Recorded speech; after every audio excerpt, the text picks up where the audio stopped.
Doom doom doom doom doom doom doom doom doom doom. Bum bum bum bum bum bum bum bum bum bum.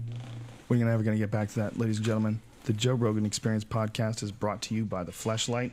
If you go to joerogan.net and click on the link for the Fleshlight and enter in the code name Rogan, you will get 15% off the #1 sex toy for men. With that said, holla at your boy. John Heffron's in the motherfucking house. Joe Diaz on the way. Joe Rogan Experience. We're rolling.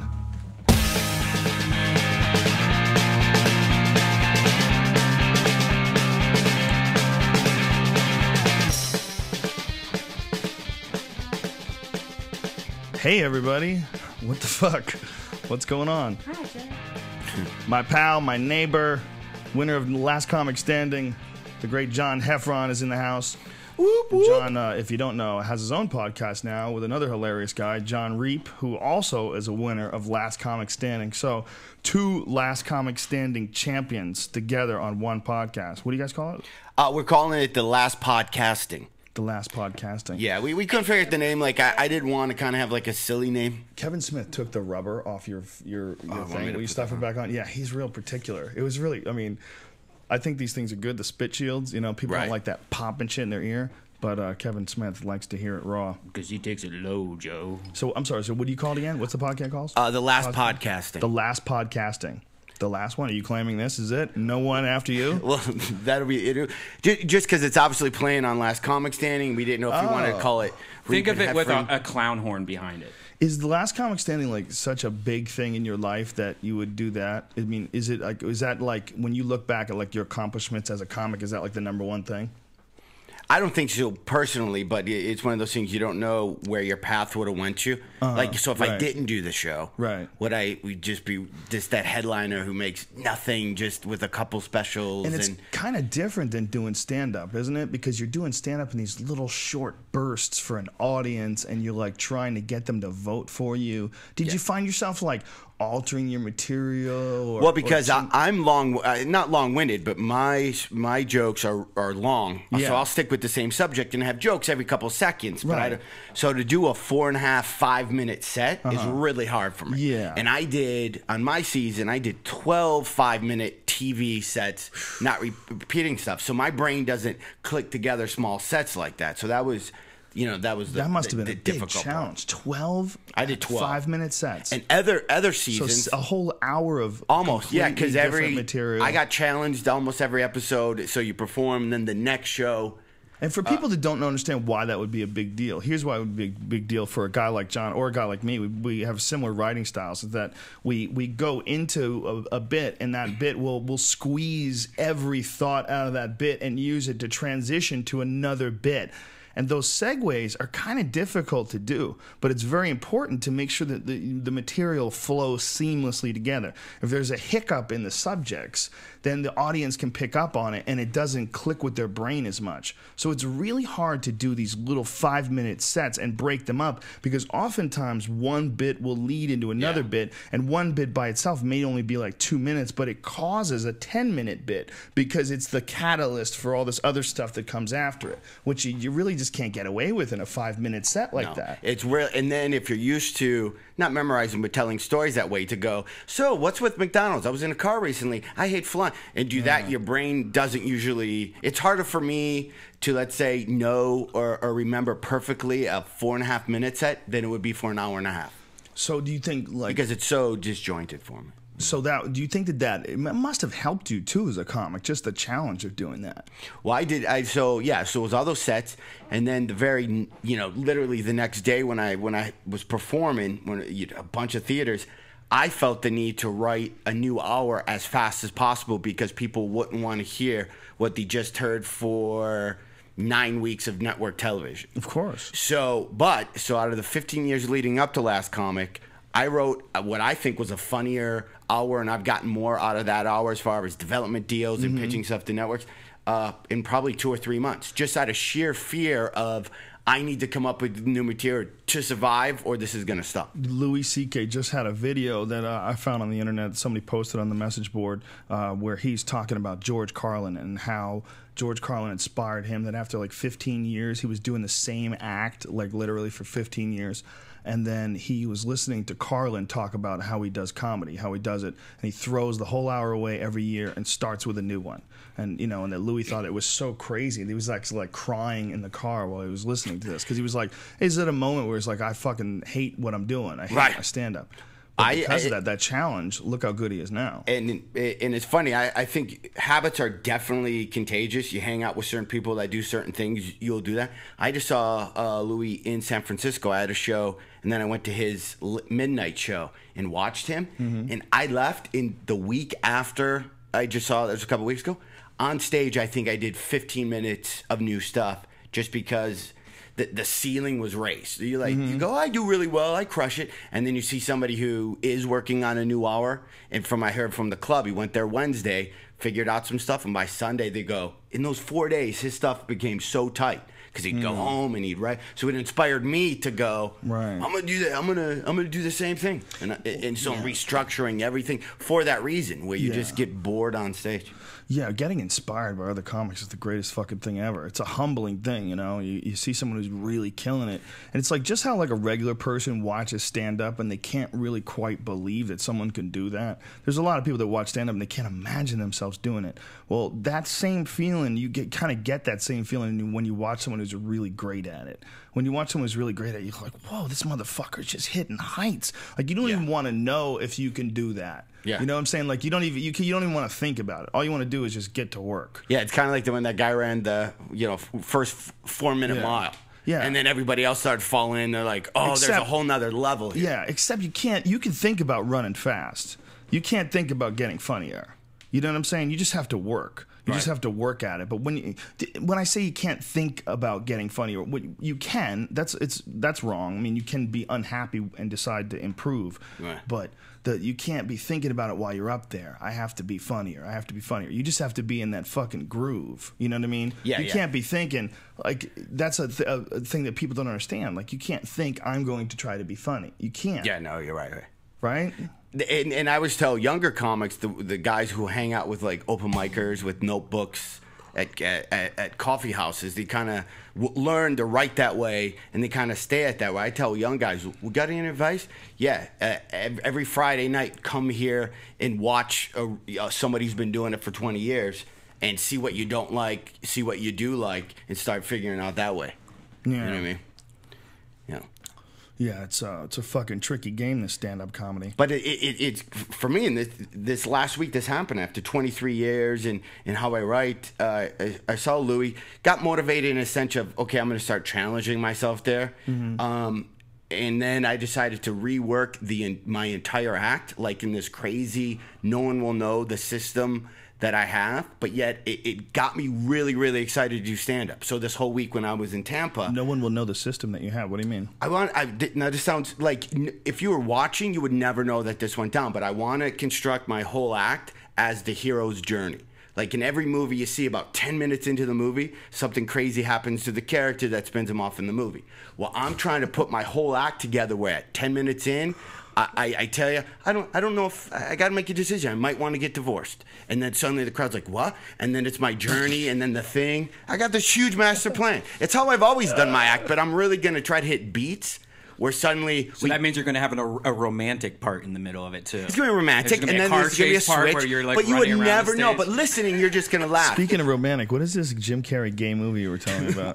It's something called like Philip Morris. I love Philip Morris, and it was a Netflix film. I was like, wow, I like Jim Carrey and Ewan McGregor. And then I'm like laying in bed last night after watching Red State, and I watched it, and I was like disgusted. There was parts where Jim Carrey was fucking guys from behind very violently, and he has like a shirt off, and he's like, and the guy's like, come in me. What? And I'm like, what? That's too far. This is not Ace Ventura is now a fucking whatever. And so then there's a part where Ian McGregor, and he's got this horrible bleach hair, and half of it's spent in jail, where like there's just a bunch of gay sex going on in jail, and they make it at the beginning of the movie. They say it's like, this all happened, like this is a real story or something like that.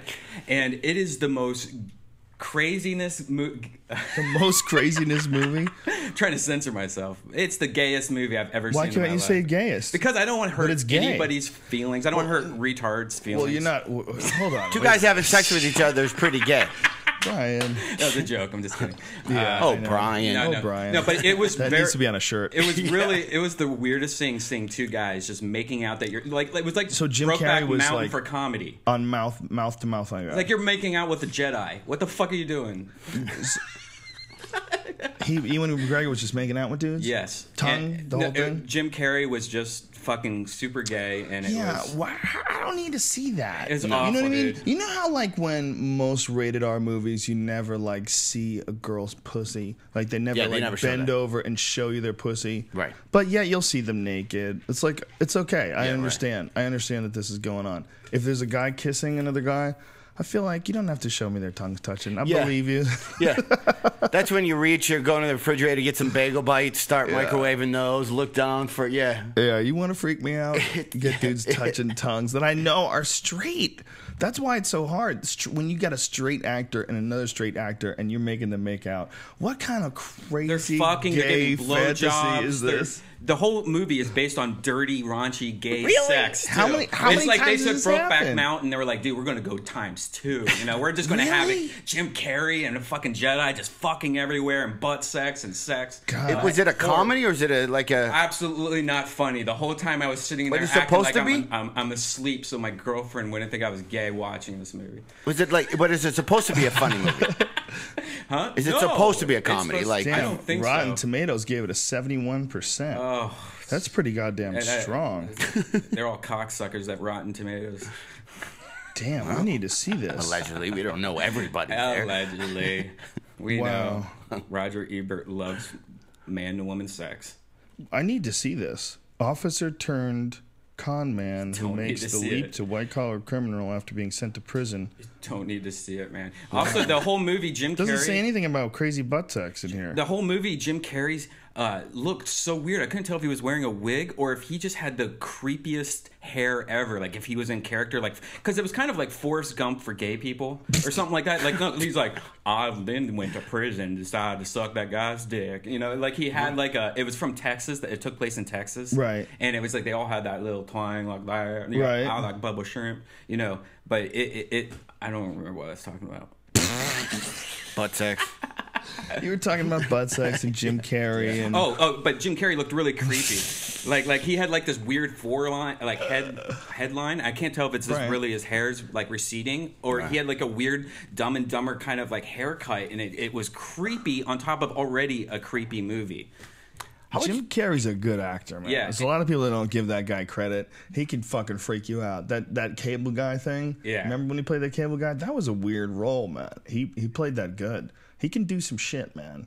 I'm a big Jim Carrey fan. I know I a am lot of too. people, you know, there's something that people think about him being like real big and silly, like Ace Ventura, that somehow or another there's something wrong with that. Like it's pandering or it's lowbrow or whatever. I just think he's funny. I do too. I don't need to be intellectualized with my funniness. Now You know what imagine I mean? him sucking a dick. Watch this movie. He can't. even has that hair He was too where it sucking a goes dick? down, like kind of like River was sucking a Phoenix. dick? Dude, he was sucking dick, fucking guys in asses. He was like not showing it obviously, but it was very gross. But they did show him kissing. Oh, they showed him making out with tongues. There was spit sling between the guy's I'd lips. almost rather see a dude fucking a guy in the ass than kissing him. Yeah, with the spit sling right. too. The spit sling. It's at least if a dude. Yeah, because kissing is disgusting regardless. Well, I know a dude with a hard on is very confused as it is. You know, a dude with a hard on is basically just a sperm machine. You're just managing this fucking unstoppable sperm machine that's on autopilot. That's what a dude with a hard on is. So if you just woke up and you found your dick in a guy's ass, like, God damn it, now what to do? Right. There's a big difference. But kissing, that's like a thing. Do I go in first? Do I tilt my head? You're really thinking about. Guys fuck guys in prison, but I bet they don't kiss too much. You know, probably don't kiss dudes in prison. They made it sound Probably like not. too. They made it sound like the whole thing with the prison system was like you could either get soap or you can get sand to clean yourself in the shower. You get soap if you suck my dick. Things like that. Like they made it seem like the prison system was all completely about sucking dick. Like if you want your mail, you have to suck my dick. It might be. Yeah. We don't. It might be, But man. I want to know if this is one, a true story. I don't think it is or not. But two, if the guy, if I want to know. I want to know if it's a true story. Based on Yeah, the true most story. movies are. I was too tired because it was like are. 6 a.m. I was too tired to like Google the guy's real name to see if it was a real story or not. I bet it is. I bet Oh, get the fuck out of I here. did. I bet it happened at the Abbey. Didn't I just look it up? Huh? Yeah, Didn't I I don't just know. look it up? See if it's a real story. That's what I want to know. What? A real story of just a guy hooking up with No. another Like guy? A real guy about a scam artist that just loved to suck dick. And Bad Santa co-screenwriters Glenn Ficarra and John Requa. Sorry, guys, if I said your name wrong. Bad Santa. Re-team up. Totally Bad Santa. Yeah, well, these guys are psychos. Those Bad Santa guys. Yeah, those guys are psychos. Oh, I need to see this, man. Hey, they're probably just sitting around like, let's see Jim Carrey suck some dick. Dude, I need to see this. I did not know that this was such a fabulous movie. I never. Yeah. Would you imagine just sitting going, I'm gonna write a script. You know what? And you sit down and your first thought is guy sucking dick. Oh, it was That's not like that. don't Mine make would be Jim like, how can I Carrey do an up, action movie where guys? Why not, dude? Listen, if Yeah, you can listen. make a really good movie about guys sucking dick, good for you, man. Maybe this movie. Brian disagrees on a lot of movies. Maybe this is an amazing movie because look, it has 71% on Rotten Tomatoes. As fuck, though. Rotten Tomatoes, I'm such a Jim 71% Carrey is fan. strong. I think the biggest thing was seeing Jim Carrey do it. You have to watch a Here's- happy. Ian McGregor, two Here's people the I big. love. Here's the big test. Ready? Here's the big test. Okay, is awful. I say I trust Rotten Tomatoes. I say Rotten Right. Tomatoes generally represents how I feel about movies. So Right. It's pretty accurate. Yep. So let's type in Boondock Saints, and this will this will be it for me. Type in Red State. Oh, I wrote Boondock Saints. John, have you seen this Jim Carrey movie? No, I have not. Will you watch it? Not after that ring. I You just know. promise? Yeah. Okay. I'd rather see it. 17%. Okay. Yeah. Look, Rotten Tomatoes is on point. Rotten Tomatoes is on point. All right, dude. type in Red If it State. says 71, then that movie Type is in good. Red State. Don't be a douche. Don't be a douche. Yeah, but Brian. you See, loved think Red about what State. you're That was like doing. the best movie ever. Think right? about what you're doing. I haven't seen. I don't know what it is. 40%. That's I really liked that movie. I thought it was way better than that. But I've talked to people online that Red- didn't like it, man. Rotten Tomatoes is not accurate 100%. I think it is, and I think Philip Morris might be the best butt fucking movie in the history of the movies. I think I gotta go with that. I wish Rotten Tomatoes was just tuned in to what you like. You know, you could say, give me your favorite movies. Maybe there's a program like that. You could say, give me your favorite movies. What music do you listen to? You married, single, divorced? How old are you? Right. Are you healthy? Do you exercise? Throw that Are you shit stoned? into Are a you drunk? computer. Are you sleepy every time you want to watch a movie? Just tell me what's good out there, man. Do you eat? Do you go to cheesecake before the movie and get full? What do you do? Then that problem is that you'll never expand. You'll never become someone other than who you are. They'll just keep giving you the same influences. I know over and over iTunes again. with their genius. They kind of do that with music, They do. It's you pretty know? dope. and a lot of times it's pretty. You go, yeah, I would have put together this playlist. I just got Apple TV. Oh, yeah, I've Dude, had it it's for years. Fucking awesome. It's beautiful. No, It's it really. incredible. Have you done the thing where you film video with your phone and then No. you just push a button and it plays Oh, it you on your flick it, yeah. Yeah. That's incredible. That's incredible. That the ability to play songs from your phone. I was listening to one of you guys' podcasts on, because there's Yeah. a podcast thing and Yeah. popped up and just hit play. The most amazing thing is I went to documentaries. I'm thinking, what do they got? They got fucking page after page after Yeah. page Oh, yeah. of all the best documentaries. I watched That's how I almost got every Red one. State. I rented Red State. Dude, they have Like that. everything. The corporation. They have pretty much every documentary, mainstream documentary I've ever seen is on this Apple thing. I watched the Man on All a the Wire good one ones. Yeah. the other night in Dungeons and Dragons. I mean, It was there's a just lot of about Dungeons and obscure. Dragons. There's a lot of obscure documentaries that don't make it to there, I'm sure. But they had Driven, the Jens Pulver documentary, which is pretty obscure, even in the world of mixed martial arts. I don't know a lot of people who know about it, you know? It's got Vimeo. You have your Vimeo channel on there now. Wow. I just sit there and watch all the fucking podcasts, you know, that we do at Death Squad from on my Apple TV. We have That's incredible. the whole thing on there. And the only thing I liked about Roku that was better, which was the exact same thing pretty much. One's Apple, but one's Did you say you have your Death Squad podcast on Vimeo? Yeah. How do you have them on Vimeo? Just upload them onto Vimeo every time we do one. We should do that with this too. Yeah. Why don't we do that with this? I don't know. Okay, let's do that with this. Make a list, Brian. Yeah, yeah. motherfucker. Yeah. But yeah, That's more of a statement than a hey, what do you think we should? Yeah, why wouldn't you do that with this site? Well, business stuff. I'll tell you later. Oh, business stuff. Well, okay. If you want to talk about it on air, we can. Not really. All right. Okay. It might be tricky.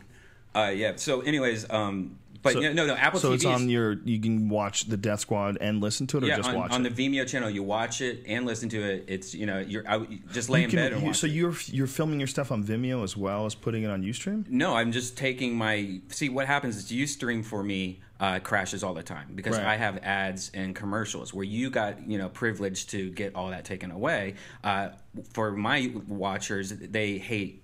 Using the service, which is understandable with some of the stuff. Yeah, a lot of people complain about those ads. So they stop the whole screen and you miss a chunk of the podcast. Right. So I took all my stuff after it's broadcast live. I take it off Ustream and put it on Vimeo.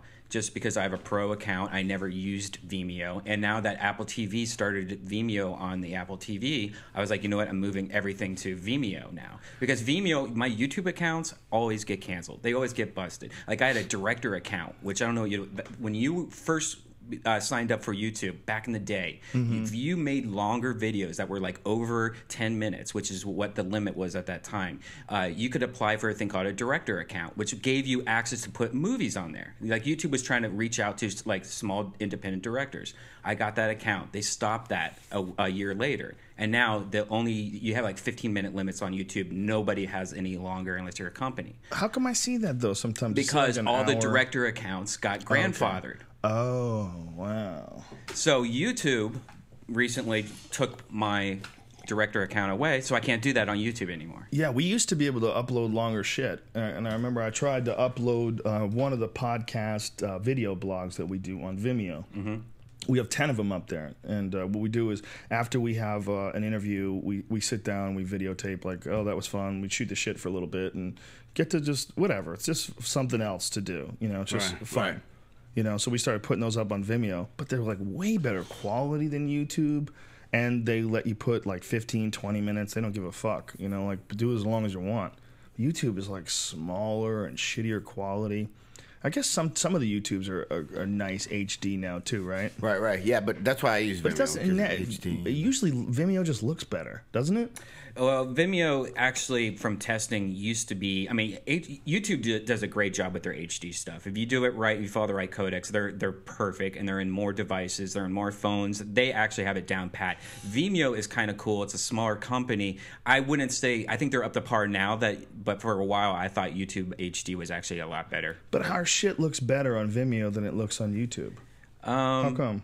Well, you might see one of the things that YouTube is when you're watching a video on YouTube, it always defaults to a lot of times it defaults to the lowest resolution. And so you have to reset it. Like Vimeo always puts you in HD when you're on their page. So a lot of times that's what it's just a simple thing like that. Oh, fuck you, YouTube.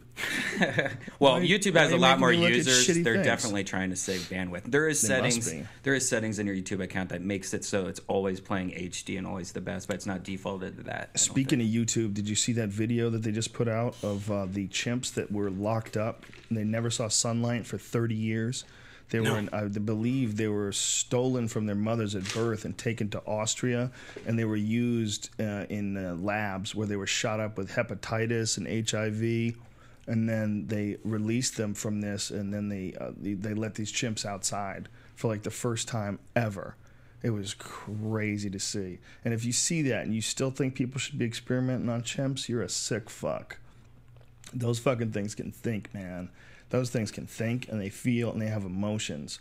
They're smart. And when they got outside and they started seeing the sun, they started jumping up and hugging each other. Oh, man. Hugging each other and looking out and trying to figure out how to walk on the grass and touching things and hugging each other and laughing. Dude, wow. that is the craziest thing that we justify is taking intelligent animals and holding them captive. Whether it's dolphins or chimps. That is a fucking weird thing, man. I mean, that is like slavery. It might as well be slavery. If you know how smart a chimp is, locking them up like that, it might as well be slavery. Imprisoning them, stealing them from their mothers, like, whoa, man. That's pretty fucking rough. You're causing some serious pain, some real emotional pain in these poor animals. Smart fucking animals, too. It's a weird video, man. It's really creepy. It makes you feel bad to be a person. It makes you feel bad that someone's doing stuff like that. You know, I know there's a lot of people out there that go, fuck you, man. If it wasn't for those things, we would be dead and this and that. And really? Are you sure? Yeah, vaccines are awesome. Don't get me wrong. It is awesome that they figured out a way to cure a lot of diseases. You're absolutely right. But at what cost? That cost? Is that the only way to do it? I'm down with you doing shit to a rabbit. You want to fuck with a rabbit? Yeah. Doesn't really bother me. But when they can think, when they're smart, I know rabbits get scared. It sucks to be them, but they're fucking rabbits, man. All right? People don't want to hierarch animals, but there's a reason why some animals just sit around and eat and shit, and that's it. Right. And then there's other ones that are way stronger that eat those motherfuckers. Right. That's why those motherfuckers are there. They're food. Right. They might not know it. You know, they think they're just grass eaters. They all serve a little piece in the pie. But chimps are so close to us. To lock them up like that and see them come out of this thing, it was really heartbreaking. It was really confusing. You know, it's like, wow, this doesn't seem to be something that we should be doing in 2011. Well, it doesn't seem like we should be doing any studies on chimps at this stage. It's like we know enough about human beings. We know enough about feelings and emotions. We know enough about how close they are to us. And yet we're still willing to do this? That's fucked up. I'd be happier if they were doing it to murderers. Happier if they were doing it to shitheads and rapists. You know what I'm saying? I mean, there's a lot of confirmed cunts out there. Right. Some confirmed jailed up cunts. If we want to do experiments, for real, why don't we do it on them? I mean, people go, you can't do that, it's involuntary. I know. But you know what? So is rape and murder. Yeah. If someone is guilty of rape and murder, then the question is, how do you know for sure that they're guilty? They didn't just get fucked by the system because they have no money and they couldn't afford a good lawyer. But that How about the ones that go, no, I killed all 12 of them. Yeah, They were sleeping in their beds. Yeah. I came through the window and I killed them all. The Ted Bundys of the world. Yeah. Yeah, fucking experiment on them. Leave those chimps alone, man. Chimps never did shit to nobody. You don't have to steal them from their mothers.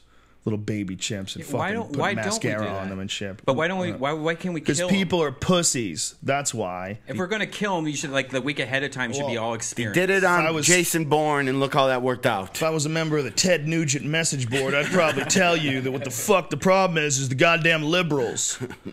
But they're right. I mean, it is the liberals. It's the idea of of constant compassion and the need to treat all human beings as absolutely equal despite their past and what they've done. Listen, man, if you're some fucking religious person who's completely recanted from your horrible life and it seems that you've done, as much as possible to make up for your shitty actions in the past. There's people that have made mistakes and have turned their life around. I completely, totally believe that.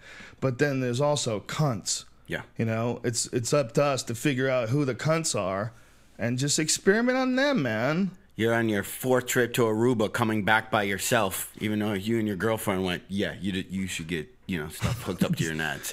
Why does it always happen in Aruba? I know. What is it? Is it people saying no? Is it girls turning guys down and the guys being mad? Is it someone getting jealous? Is it just psychopaths? The last one was a guy who met a girl online, flew her to there on vacation. His girlfriend is the most recent missing woman. Yeah. That I think you might have said that she's probably dead now. So that guy. He said she's dead? Yeah, I think. But I would just, any girl listening, if anyone says we should go on our senior trip or maybe go to Aruba, there's other areas you could go.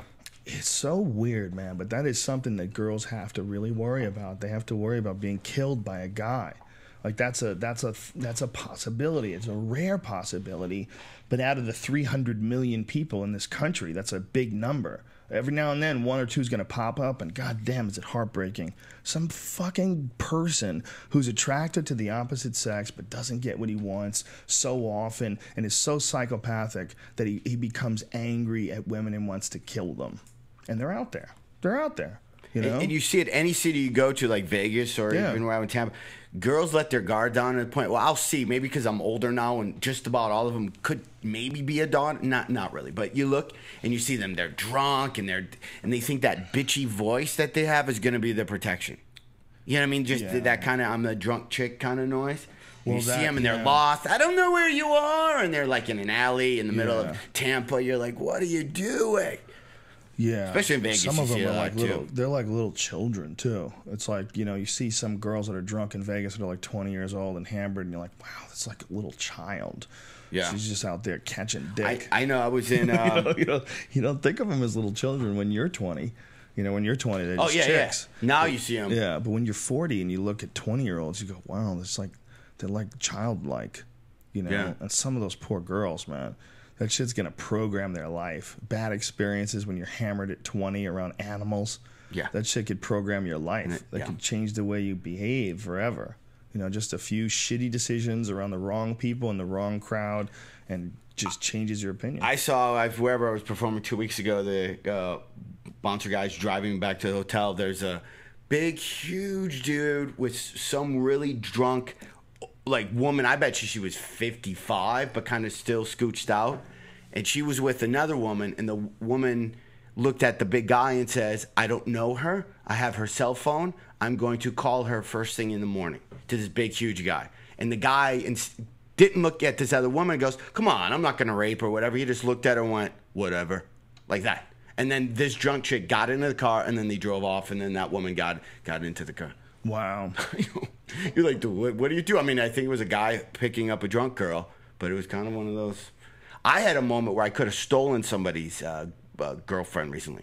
If I was that type of guy. Stole her? Well, it would have been a cool movie thing. There's this girl at the gas station, and she's got a tub of aloe about this big. And, aloe vera? Yeah, gel. And a big thing of ice. And she's icing. The guy has one of those crotch rocket motorcycles. Yeah.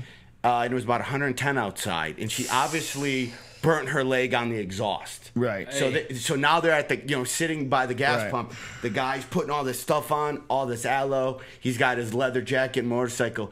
She looked so pissed. Like, I mean, we've all seen pissed off girls before, but the look of just, and he even came out with one of those roses. And she got it and just set it down. Like, if I was like one of those douchebaggy guys, all I would have had to done is just stick out my hand like every movie and go, take my hand.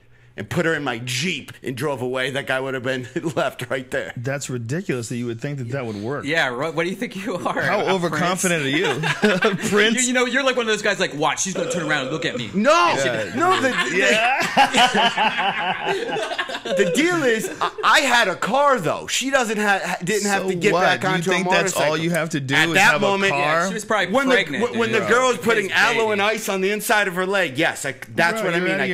I could have stole her right then because of this situation. You are so delusional. Yeah. I could have taken my hand. That could have been a very good relationship, and a guy just got a motorcycle. He was new on motorcycles. They had a great time riding together, and unfortunately, she burnt her leg. But she loves him. And she loves being with him. Not the look on her face. You just come along and like... Take my hand. Yeah. I would have said it just like that, too. You need way better words, too. Okay, Take my hand is not enough. Yeah. Well, but they do that in movies. Do you trust me? Yeah, I could have said that. Do you trust me? Yeah. Take my hand if you want to live. I could have said... No, you need something better than that. Yeah. But that would have been the time. No. I have 4 wheels. No, because look, he just made a mistake, and the guy came back. He was being nice. He brought a rose. It's a nice gesture. He's obviously a nice person. He feels bad about it. He's never going to relive that mistake. And you come along and you just try to steal her. You're ridiculous. Yeah. He's never going to relive that mistake. Yo, you might be hating. You have a bag of cocaine and $100. That would have worked more than that shit. That doesn't work to a girl that just got off a motorcycle and has a burnt leg. Cocaine and $100. She's like, I have a burn on my leg. I don't want any cocaine. She wants air conditioning and then, pants. And not have to ride outside. Hey, I got a great cartoon to start watching. If you want to show your little kids like a cartoon that they can fall in love with, but it will be awesome for you on top of it while being stoned, it's the best for that. Okay, it what works is it double called? level cartoon. It's called Adventure Time, and it's just Adventure Time. Yeah, it is the most ridiculous fucking cartoon Okay, I've let me write ever this down. seen in my life, and I'm so Adventure addicted Time? to it. And it's great for kids. Kids will just fucking sit there and love it to death because it's all about princesses and princes. Oh, and, really? and adventures with dragons and horses. But it is trippy as fuck. And what is it on? It's on Cartoon Network. It's on all the time. Like I just DVR'd it, like I schedule it, and I think I got 7 yesterday. So Oh, it's, dope. Cool. I'll check that out. Is it an animation one or is it like? oh yeah, it's animation. It's kind of put to the same animation style as a game called Katamari, but it's very simple but very trippy. Like a lot of dragons and swords and When you say that it works on both levels, is it like Pee-wee's Playhouse? kind of, but not the new Pee-wee's Playhouse. There's that a makes you new feel Pee-wee's creepy. Playhouse? Yeah, There's Have a you- new one? Yeah, No, they I have haven't it on Showtime, and what he did is he did like a live thing throughout, like Los Angeles for a while, and then he took it on the road. I think he went to New York, and he had like a live show of the Playhouse, and they filmed it for I think Showtime or HBO. But try watching it, and it's like completely weird now. Is it weird because he was beaten off in a movie theater watching? No, it's weird because it's Watching like dicks. it's like he still looks pretty good. Like he still looks pretty much like Pee-wee, but it's just off a teeny bit, and where you're like, wait, he has a double chin now. That's so odd. Oh, well, he's You know getting what I mean? fat. He's getting kind of older. Yeah, right. He's got this little puffiness to him that just kind of, Ooh. I don't know. It's kind of weird. I would like People to see still the, go see Kiss though, and it's kind of the same. Yeah. I would like to see the video of Pee Wee Herman getting busted, beating off. Though, do you know how awesome that would be to have the video of him with his tongue out, like, Yeah. It was Man. in slow and then they motion. come over and tell him to put his fucking dick away and get up. Why would you And want that nowadays video? he would have been even bigger than he was. just That would think have it'd be- propelled him to. Oh yeah, would I not know, want right? that. Well, that's the funny thing about that. A lot of times when things like that happen, there's a backlash. But it was sort of like an anti-backlash with Pee Wee Herman. They liked him more, you know. Yeah, now he would have made more money if you go You know Kardashian why, route. And, You know why they liked him more? Because he's gay. He's a gay guy that got caught jerking off in public. Yeah. This is my theory. And if he was a straight guy that got caught jerking off in public, it might be a little more creepy. But as a gay guy, you're like, poor little fella, he's got nowhere to beat off. Right. well, didn't he lose his TV show? He can't be open about it. He's got to go watch straight people fuck and concentrate on the dicks. You know, can't even go to a gay place because he's famous. He just got a little. But when that carried away. happened, though, didn't he lose his show? And actually, it knocked him.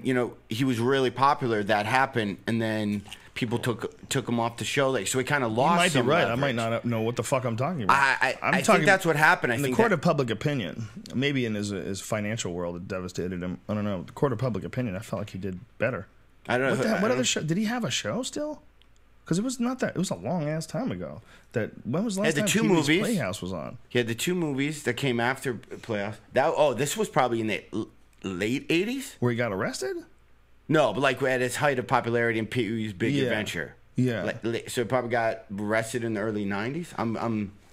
I remember guessing. I went to see Pee-wee's Playhouse with my then girlfriend at the time, who was also very silly. She was a silly girl. She was a good person to go see movies with. And we were fucking crying laughing. I thought it was the funniest thing I had ever seen. I was a huge Pee Wee Herman fan. You know, Yeah, it was just yeah. He was- so ridiculous. Tell him Large Marge sent you. Yeah, we would do that all the time. Yeah. You know, here's Everybody just I know so has a silly. big butt. Yeah, you just have all these random, Yeah, like... even the way he would be in love with the girl and bring her flowers and stuff, it was so bizarre. It's like, God, what a fun! It was like a fun, silly movie. Do you know our friend Jeff Scott is like the #1 Pee Wee Herman impersonator? Yeah, I used to Yeah. remember watching PM Magazine, which was a show in I think the Midwest. I don't even think it was. No, PM Magazine, was that I had it in Detroit. Okay, yeah, and they interviewed him. I remember watching that episode, and then now just finding a couple That was years back later. when there was a show called Kids Are People Too. Yeah. That's incredible. Yeah. And That's incredible. You remember that? that's incredible. What was the other one that came on right before it? I was always a Real People. That was the original YouTube. It was Real That's People. incredible. Was the original Yeah. YouTube? I mean, I love. Remember the old Ed McMahon practical joke show that used to be really big. Oh yeah, it was. TV's bloopers and practical jokes. Yeah, it was and Dick it Clark. had the cartoons from the game show with the whammies. Yeah. What's Yeah. what's that called? I don't know. No whammies, no whammies. Stop, press your luck. They used to have those whammies, Yeah. and for some reason those whammies were so popular that when that game show was canceled, they were like, "We're going to use the whammies on this show now." And it was just Really? like, wow, you're just using cartoons from a different game They show. just continued the whammy tradition. Yeah, it was I looked up. I watched a Real People episode on YouTube recently, and it was all just crazy. And then we're gonna go to Wisconsin, where this guy can jump 5,000 feet into cheese. It was like all just random stuff. And if you look at it, like this person has every Coke can ever made. Oh, wow. They all would have their own shows now. If you look how crazy these people are, every one of them would have a show on Discovery or an A&E. There'd be a reality show about every story that the people that Byron Allen was like. What the fuck is with these pawn shop shows? They're all fake too. I thought they had hit the bottom when they were following guys who were driving on slippery roads. Yeah. Ice road truckers. Yeah. The road is slippery. He's in a truck. 7 years, nobody's falling in. Yeah, it's the not once. same fucking show every week. The guy's on the icy road. Oh, it's getting slippery. Yeah. I mean, I thought that was dumb until I watched one of these auction shows the other day. No, a pawn shop show, rather, where the dude, wasn't even a pawn shop show, it was like a bargain sort of a show. He shows up, a guy's got a sign. He goes, how much do you want for the sign? I go, oh, I'm not looking to sell it.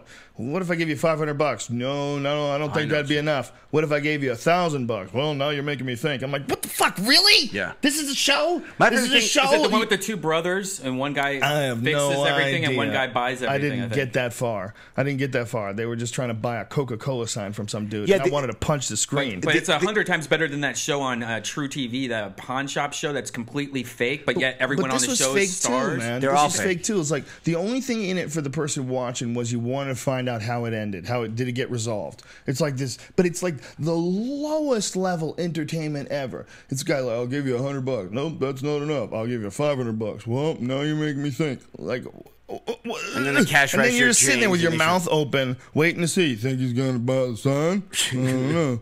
Is he gonna buy it? It's pretty close. Oh, he bought it. Crazy. Like, I miss the days when the pawn shop owners had a gimp, and that was all that went down. They're all creeps, right? They're all and they all have an expert. They're like, well, luckily I called the expert of 1822 bullets. No, you don't. Pawn guys don't have a team of experts. Most pawn shop guys are kind of creepy, right? Yeah. What I've known about pawn shops is pool hall dudes who always would sell stolen shit to pawn shops. Yeah, they don't have a guy going in there showing you trying to sell pool cues to buy crack. And I know a dude who had a housekeeper, and they caught the housekeeper selling shit to pawn shops. They found their shit. They traced one of their things. It turned out it was sold at a certain pawn shop. Their fucking housekeeper was stealing their shit and bringing it to pawn shops. Oh, that would suck. Shit, dude. Can you imagine having a pawn shop that was also a check cashing place? How popular that would be? Yeah. You'd be robbed. Well, they give you cash there, so it's technically... Actually, it would be the wrong thing. You wouldn't want a check crashing place there. No, but it's like... Yeah. It doesn't make sense. It's just an all for one they for that kind of... They don't have any money. Look, my dad... Don't start this business. It's not going to work. My dad does not go to cash checking places or pawn shops. So it seems like the people, the clientele of those two places seem like they would enjoy a place that they can go to do both if they have to. I guess that makes sense, but it doesn't make sense because it's two totally different things. Like, you're totally broke. You have no money coming in, so you sell a stolen TV. Right. You know, that's the difference between having a check to cash. Because my dad a dispensary. Well, give everything in that a your strip dad won't club, do. in a bar. Didn't you say all in one? Didn't you say you got your dad high once? No. Did you not talk about that? No, Okay. I didn't get him high. It Right. was when I had a thing of weed soda, and it tastes like cola, and he was like, "You got anything to drink?" And I gave him some weed soda. Do you ever... Well, what happened? He was having a great time, laughing and telling funny stories and giggling. It was awesome. Yeah. Did you tell him? Did you tell him that you could have a day like this every day, Dad? No, because we were drinking wine also. So I think he just probably thought that, wow, that was some good wine. Why won't you just tell him that you gave him some weed soda? Come on, man. That's great. No, why do you think that generation... Hold on a second, though. Why don't you tell him? Huh? Why won't you tell him? Dad, you had a great time because you were drinking weed soda. Because he has a job, and if they knew about they that... P-test you? Everyone lives in California. Well, dude, a lot of places don't P-test their employees. I don't think it's like the majority of places. I had to fucking employees. P-test to work at Gateway. You have to P-test to work at Starbucks. Not any Starbucks people, they can't smoke weed because they get P-tested. Hold on a second. Stop it. Yes. You're talking about baristas? Most major jobs you have to P-test. Brian, I do not think you're right. I do not think you have to P-test to work at Starbucks.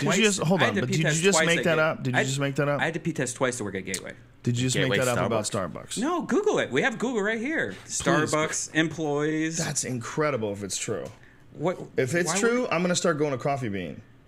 any major company has to do it for insurance reasons, though. Really? Yeah, it's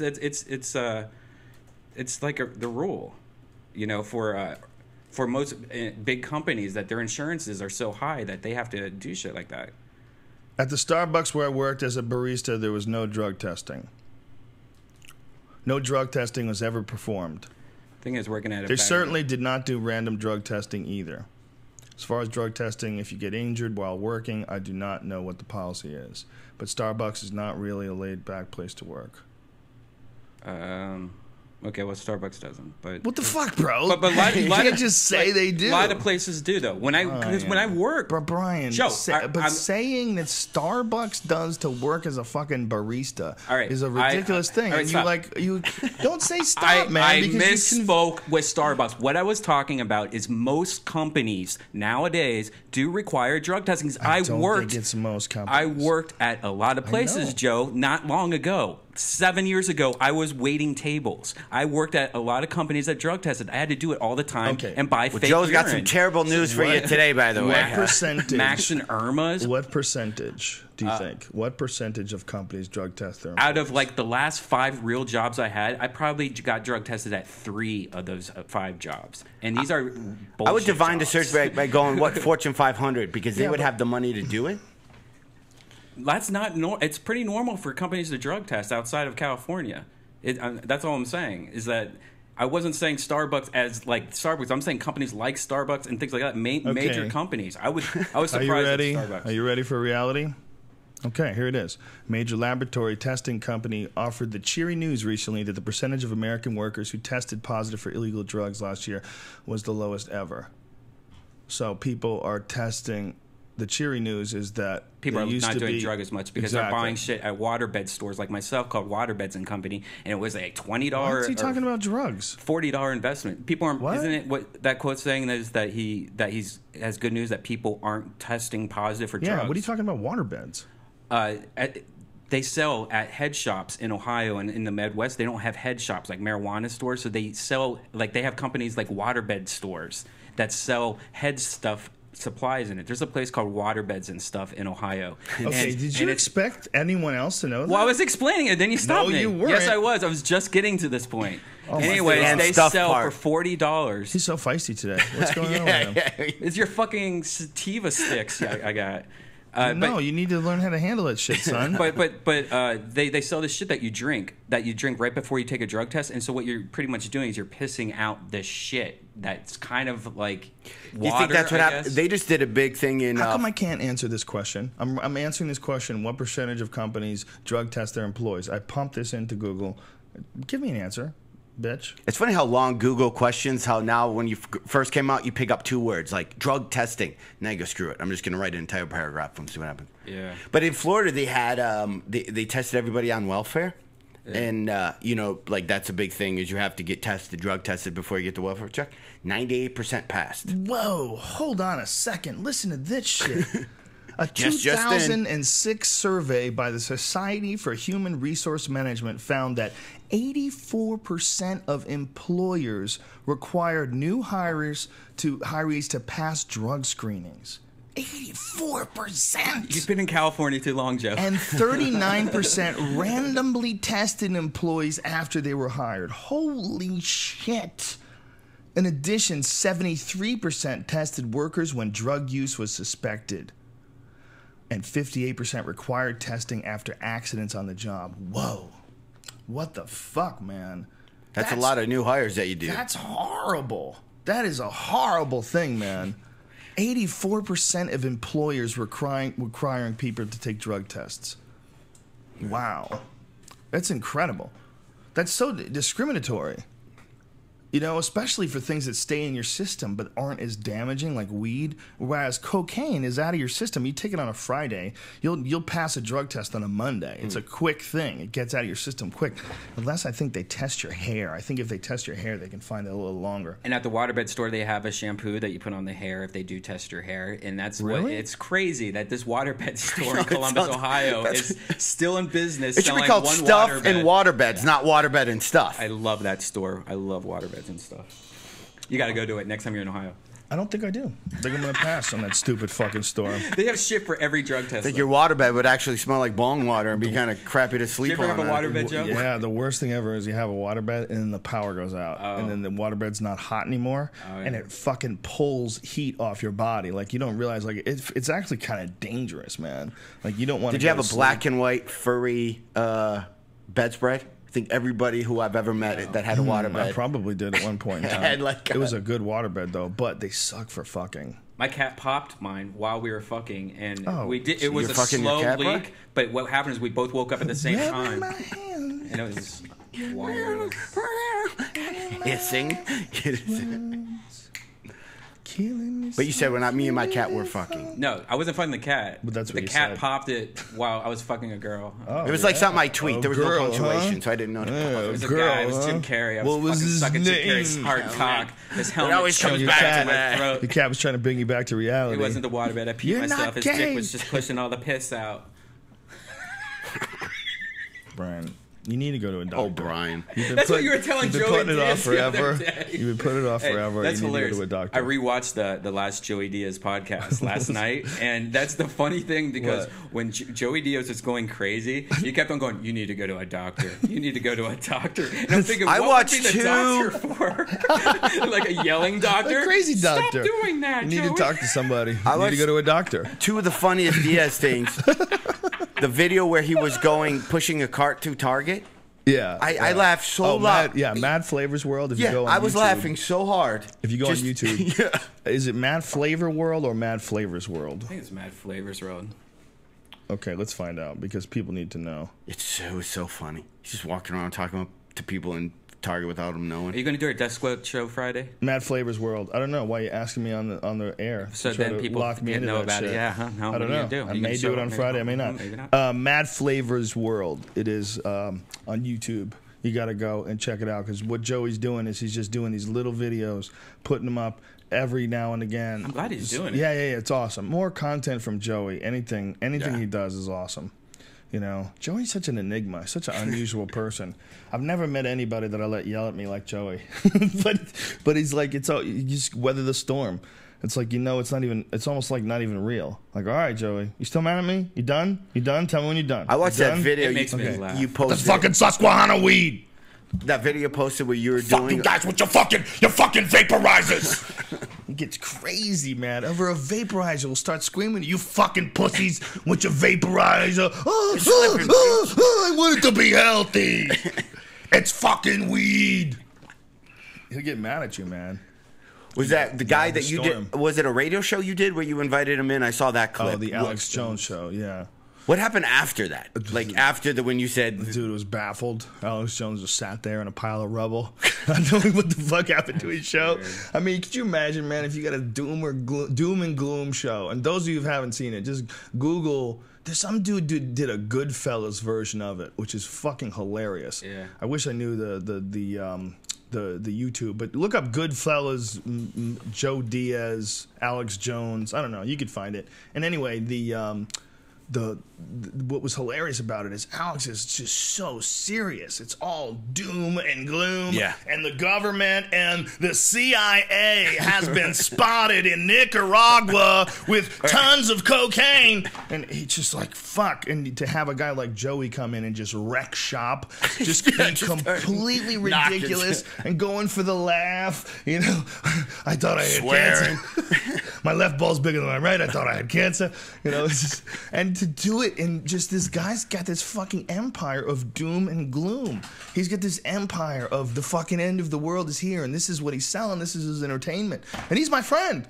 And we just walked in and just gave him silly. Just this is here's some ridiculous motherfucker. Here's a human cartoon. We're both high as Brian is so high. Brian is sitting there with little Esther. They're sitting on the floor watching on the bottom, like under the desk. Like we'll just sit here and watch. Scared. They wanted to be inside watching, and Brian's filming it, and him and little Esther are giggling.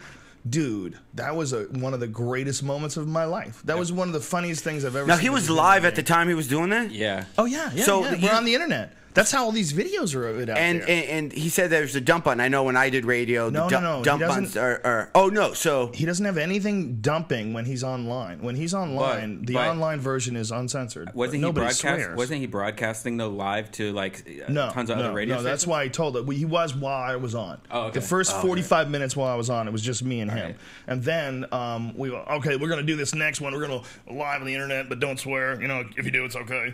And but that's what he said. You can't say that. I hope he's okay, by the way. Have you been watching the news about Austin and all the fires? Is it bad? Oh, it's super bad. Like Really? tons of houses. Well, I saw Dale Dudley posted something on Twitter about it, that it took him like 2.5 hours to get home, that it's scary. Yeah. A lot of people are losing their houses in Austin right now.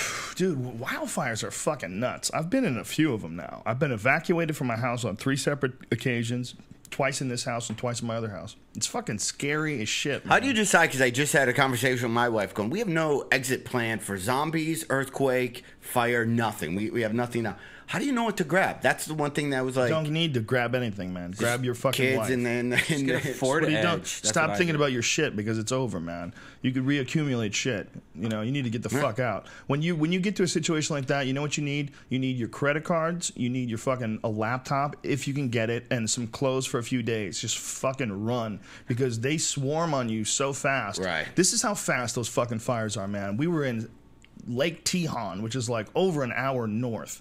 And you have to take the 5 up past Santa Clarita. So I'm on the 5 up near Santa Clarita, and the fire is right there. It's like as I'm driving to work. It's like 10 o'clock in the morning. As I'm going to work, it's like right there, and I'm like, whoa, fuck. Like, this looks bad. It looks bad. I mean, it was a big fire. So I'm at work. We're filming Fear Factor. We filmed for about 3 or 4 hours. We get done with the stunt, and we see smoke coming over the mountain. Now, this is over an hour and a half of driving 70 miles an hour. The fire got to where I was in just a few hours. Wow. So I leave, I get on the fucking highway, and the entire way home, the whole right side of the highway is ablaze, like a horror movie, because it's nighttime, and it looks like a scene from The Hobbit. Like I'm waiting for demons to come riding over in black horses with fiery eyes. I mean, it's fucking terrifying, man. And I tried to take some photos. We also saw a dead guy there, too, but I think I talked about that. Saw a guy get hit by a car. Matt Kunitz actually saw him, one of the producers of Fear Factor. He saw the guy's body. I don't think he actually saw the impact. I think he just saw it right after it happened. I saw somebody get hit once, and I still have that vision in my head. You can't try to run across the highway, man. People can't stop that fast. You got to be able to gauge how fast a person can stop. You know, like a race car can stop 96 feet from like 100 miles an hour. You know, that's a race car. That's a lot of fucking distance, man. 96 feet, screeching, coming towards you. A giant hunk of metal. And that's if the people are actually paying attention, not texting or something, you know? Yeah, no shit. You got to be careful. There's people who do text on the highway, which is amazing. I see it a lot now. You see them just looking down and just kind of... Motherfuckers. Yeah. Motherfuckers. You know, John Anik from ESPN's MMA Live, you know that show that they have? Yeah. He always says, don't text and drive. He says it at the end of every show, which is such a good thing to do. Just put it in people's heads. Just don't do it. Like Bob Barker. Yeah. I think text and drive's better. Right. If your pets want to fuck, that's unfortunate, but Bob Barker's a good guy. Just trying to make sure there's not any unwanted puppies. Just little messages, little tags. You just gotta People find have them. little tags. Goldie has one. When I work with Mike Goldberg. When a fight's over, it's always, and it's all over. Yeah. Joe, do you know who Tyler the Creator is? Who? Tyler the Creator. Is he a rapper? Yes, he's really young. He's like 20 years old. Oh, yeah? And I've been following his Twitter for a bit now, but I guess he just won something at the Video Movie Awards. His Twitter's pretty funny. He's Fuck Tyler on Twitter. But he's just this little young kid, but he has this rap. His Twitter is called Fuck Tyler? Yeah. Okay. And he has this. You don't type that this right. It's gonna be a song. really weird Yeah. site that's gonna pop up. I'm a big fan. I think you might like him. Check out his raps. What's really cool is he's not one of those guys that comes. Damn, he's got 545,000 followers? Dude, he's fucking brilliant. Really? I love this dude. I love this guy. Damn. How do I not know about this guy? He's like what he's. It's called like horror rap is what he gets tagged as with. Horror? Like monsters? Horror. Yeah, well, no, kind of like I guess scary rap. Like I saw one of his videos where like everyone's has guns in their hands and stuff. Kind of like maybe like a new version of NWA. You know, kind of like a Scarface. You remember when Scarface and Ghetto Boys were considered horror, kind of like a I've never heard gangster rap, I guess. Horror? Scarface Horror. was considered horror rap? Yeah, remember when the Ghetto Boys was out? They were kind of like you kind of believed that they were like a gang almost. You know, and there were fucking bullets in their eyes coming out of sockets. I think he and tried to stuff. kill himself, didn't he? I don't remember. I thought he got shot in the eye or something. I don't know. I think he didn't he? What happened? I don't know what happened to that guy. I'm still trying to think of the horror rap. But there's a sweet. I think he tried to kill himself. I think he was high on Everclear and he shot himself in the face. There's a really cool video that you need to see of Tyler the Creator. It's called Yonkers. We need to have the answer to that. Bushwick Bill shot himself? But check out Yonkers, Joe. See that guy that is I don't want to be saying that because I'm a fan. You know what sucks about liking people like Tyler the Creator though is like they have a live show in LA, but I would be too scared to go there. Yeah, I got beat up. Why would you be scared? Because I feel like you can't hang around with black guys. Well, I can't. I believe that probably the majority of the people that like him are probably like like a little bit rougher than me. They would see me and try to rape me or something. Rougher. I was at a Curtis Blow New Edition wizards everywhere. UTFO concert in Detroit when I was 16, and we got beat up. Really? Mm-hmm. Okay, in 1991, Bushwick Bill, either in a suicidal funk or a drunken rage, or as a scheme to have his mother collect on his insurance policy, he began goading his 17-year-old girlfriend into shooting him. Wow. Reports say he had threatened to harm the child they had together if she refused to go through with the deed. What actually transpired has never been divulged by either party involved, but either his or her hand, Bill caught a slug in his right eye. Whoa. Shoot me, we're going to make some money on an insurance policy. Holy shit. Let's do a sex tape. Yeah, what was before that? Wow, but he already had like a bunch of, didn't they have like hit songs already? Who went that Could he sex not? tape? Could he not do shows or something? Like, where's his money going? He needed money that bad that he wanted to get shot for insurance money. I mean, they were famous. Yeah, you didn't back really then. think. Yeah, you really didn't think that through. And by the way, I don't think the first sex tape I think was that dude from Hogan's Heroes. Dude, I'll always be a Bushwick Bill fan. From that song "Fuck a War," you know that song? Didn't we play that on the podcast once? Yeah. It's a great fucking jam. Bushwick Bill's "Fuck a War" is just for that alone. That dude gets my respect forever. He can go shoot himself. Go ahead. Joe, did you ever have one of those Coca-Cola It's a shirts in the great 80s song. that were popular? The jersey. Coca-Cola Remember shirt? those jersey Coca-Cola shirts that were really popular? I don't know what you're talking about. Do you know what he's talking I about? don't know jerseys. Did they sell that Jersey. at Chess King? No. Maybe that was, holy cow. Oak Tree? They used to have these jerseys that just had like the stripe across it that said Coca-Cola, and it was a stripe on the arms and a stripe in the What? front. I don't know what you're talking about. Like hockey jersey or like basketball? No, not jersey, like sports jersey. I Kind remember- of like polo shirts, kind of. I remember there was a phase where people wore a lot of like Coca-Cola just started making clothes that you would actually how did wear. that become popular? What's that? Is someone knocking on the door? Was that? Did someone knock on the door? Is that Woody Woodpecker? Is that Joey? No? You heard that, right? Yeah. Maybe he's knocking on the front girl. The front girl? door. He's fucking knocking up a girl. In the Just ask if someone's knocking on the front door. Joey Diaz is on his way over here, ladies and gentlemen. Is it? Oh, he's out that window. Oh, he's outside the door. Hold on, folks. Oh, Jesus Christ. Did you know they're making a sequel to Knocked Up? He's here. Hey, John, did you know that they're making a sequel to Knocked Up? No, I didn't. Sorry about that, guys. We were trying to figure out where you were knocking. Oh, I had to play burglar. I had to jump the fence. Joey Diaz has now just walked into the building. We're high as fuck, and we had headphones on. We had no idea where that noise was coming from. You were knocking on the door. We were looking. I didn't around. want to call. It was a waste of time. Where is he? What's happening? Hey, hold on. John Heffron, what's happening? Nothing, sir. So just to cover what we're talking about, Brian was hypnotizing us with some story about jerseys where you wore Coca-Cola jerseys. Remember the Coca-Cola shirts in the 80s that were really popular? That was like kind of like a polo shirt. The red shirt? Yeah. I remember the red shirt. Yeah. Okay, you guys remember? We have no idea. They have no idea what We're I'm talking baffled. about. I don't know about the hypnotized. I was never hypnotized by it. No. I know the shirt you're talking about. The red Coca-Cola. Very popular. No, we were hypnotized by his story because it was so ridiculous. I was like, what are you And talking they thought about? it was crarazy. I'm Never so heard glad of you it. walked in. I'm glad you're here to defend him. Otherwise, we were going to attack. We were just mounting up our attack right now. This motherfucker.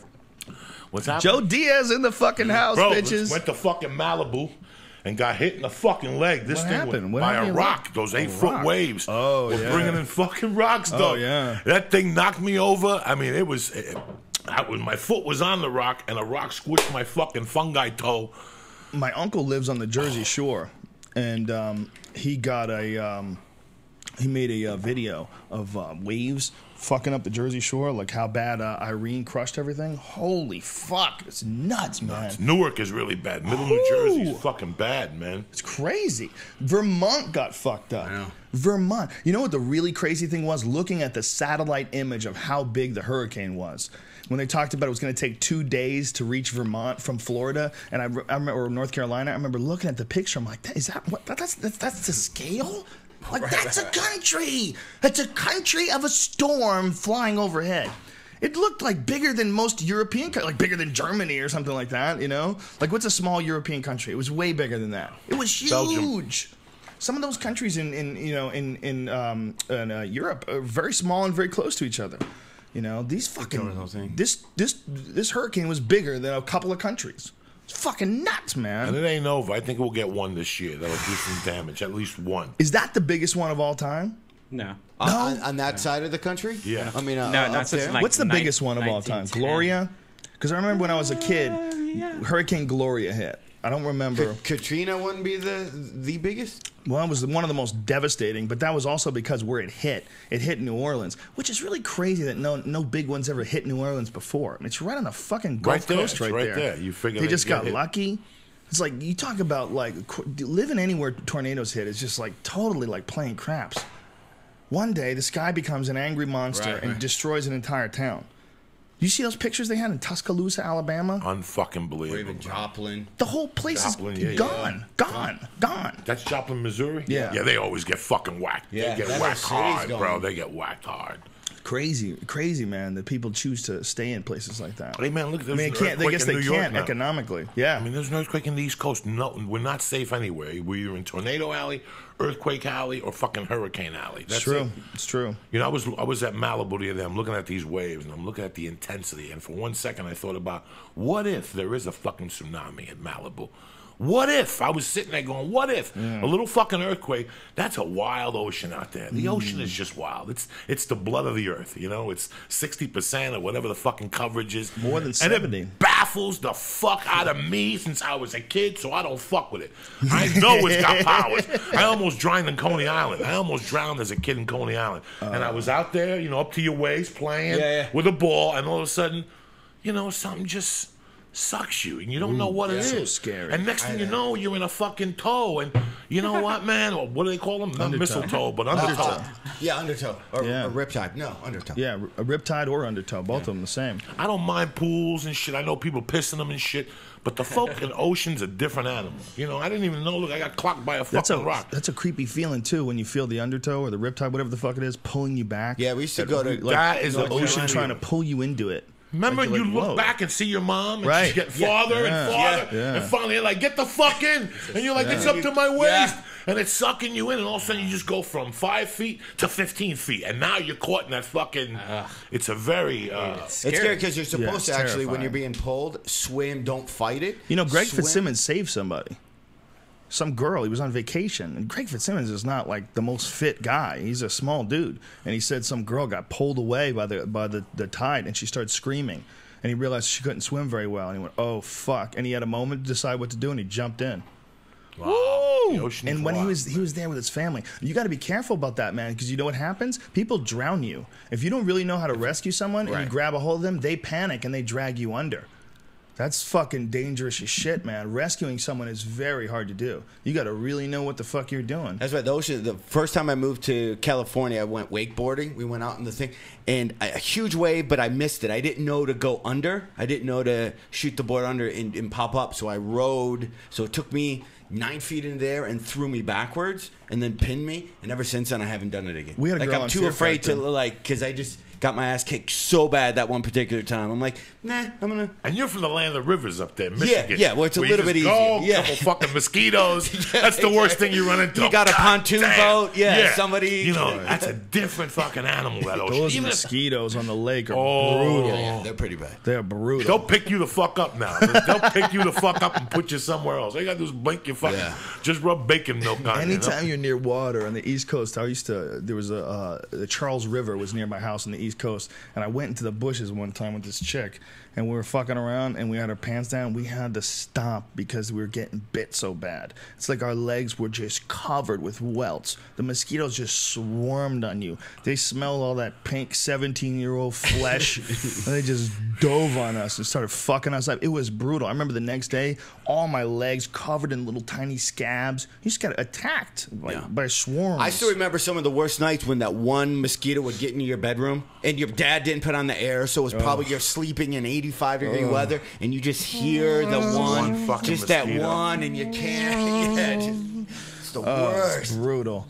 I worst. rented a house once, and nobody had lived in the house for a couple of years, and they had left all the water in the pool. So I got there, and the pool was fucking green, man. I mean, green like pea soup.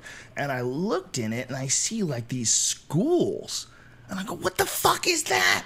There's these schools of these little tiny bugs swimming. I'm talking hundreds of thousands. Hundreds of thousands of these 20 bugs. The guy goes, "Oh, shit." I go, "What?" He goes, "Those are mosquito larvae." I go, "What? What?"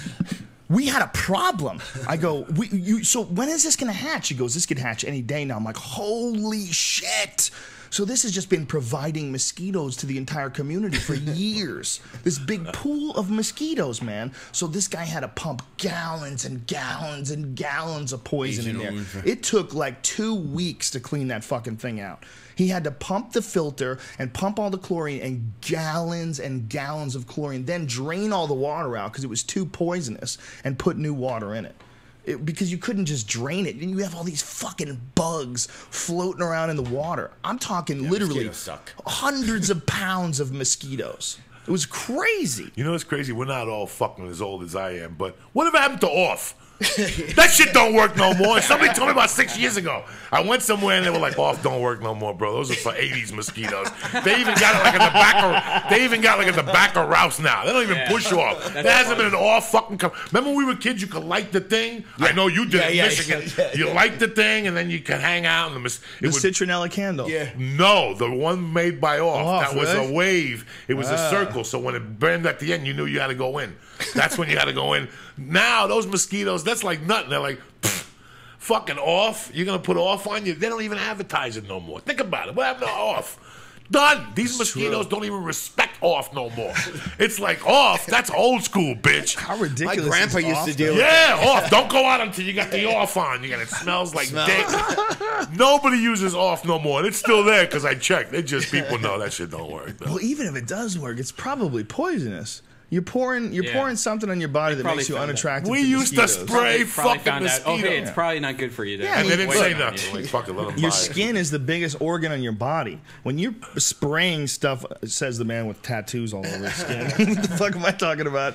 I got ink in my skin. But spraying anything on your skin, like even sunscreen, it's Older- going to be absorbed. Those chemicals are going to be absorbed by your Kids body. used to run behind there used to be a truck. Now, this is a little bit older than me. The truck would drive down the street with just poison, shoot it into the air to kill all the... Oh, yeah. I remember I remember that. And Yeah. I guess like maybe our grandparents, but the kids used to follow it like an ice cream truck and just Yeah. run down the street behind play in the smoke. that That's what I used to do. fumigator. Dude, there's some guys in my neighborhood. I don't know what the deal is, what they're killing, but they were walking around the other day with fucking masks on their face with these white suits on. And they had these ET. little plastic spray jugs. And they were spraying this shit on the side of the road. I'm like, what the fuck could you be spraying in the road that I want you to spray in the road while you're wearing a gas mask?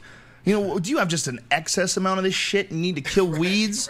What, is somebody getting hay fever? You know, come on, man. I mean, you want to hire somebody to cut it down, then you're making new jobs. But spraying poison on the side of the road, is that really necessary? Who the fuck says okay to that?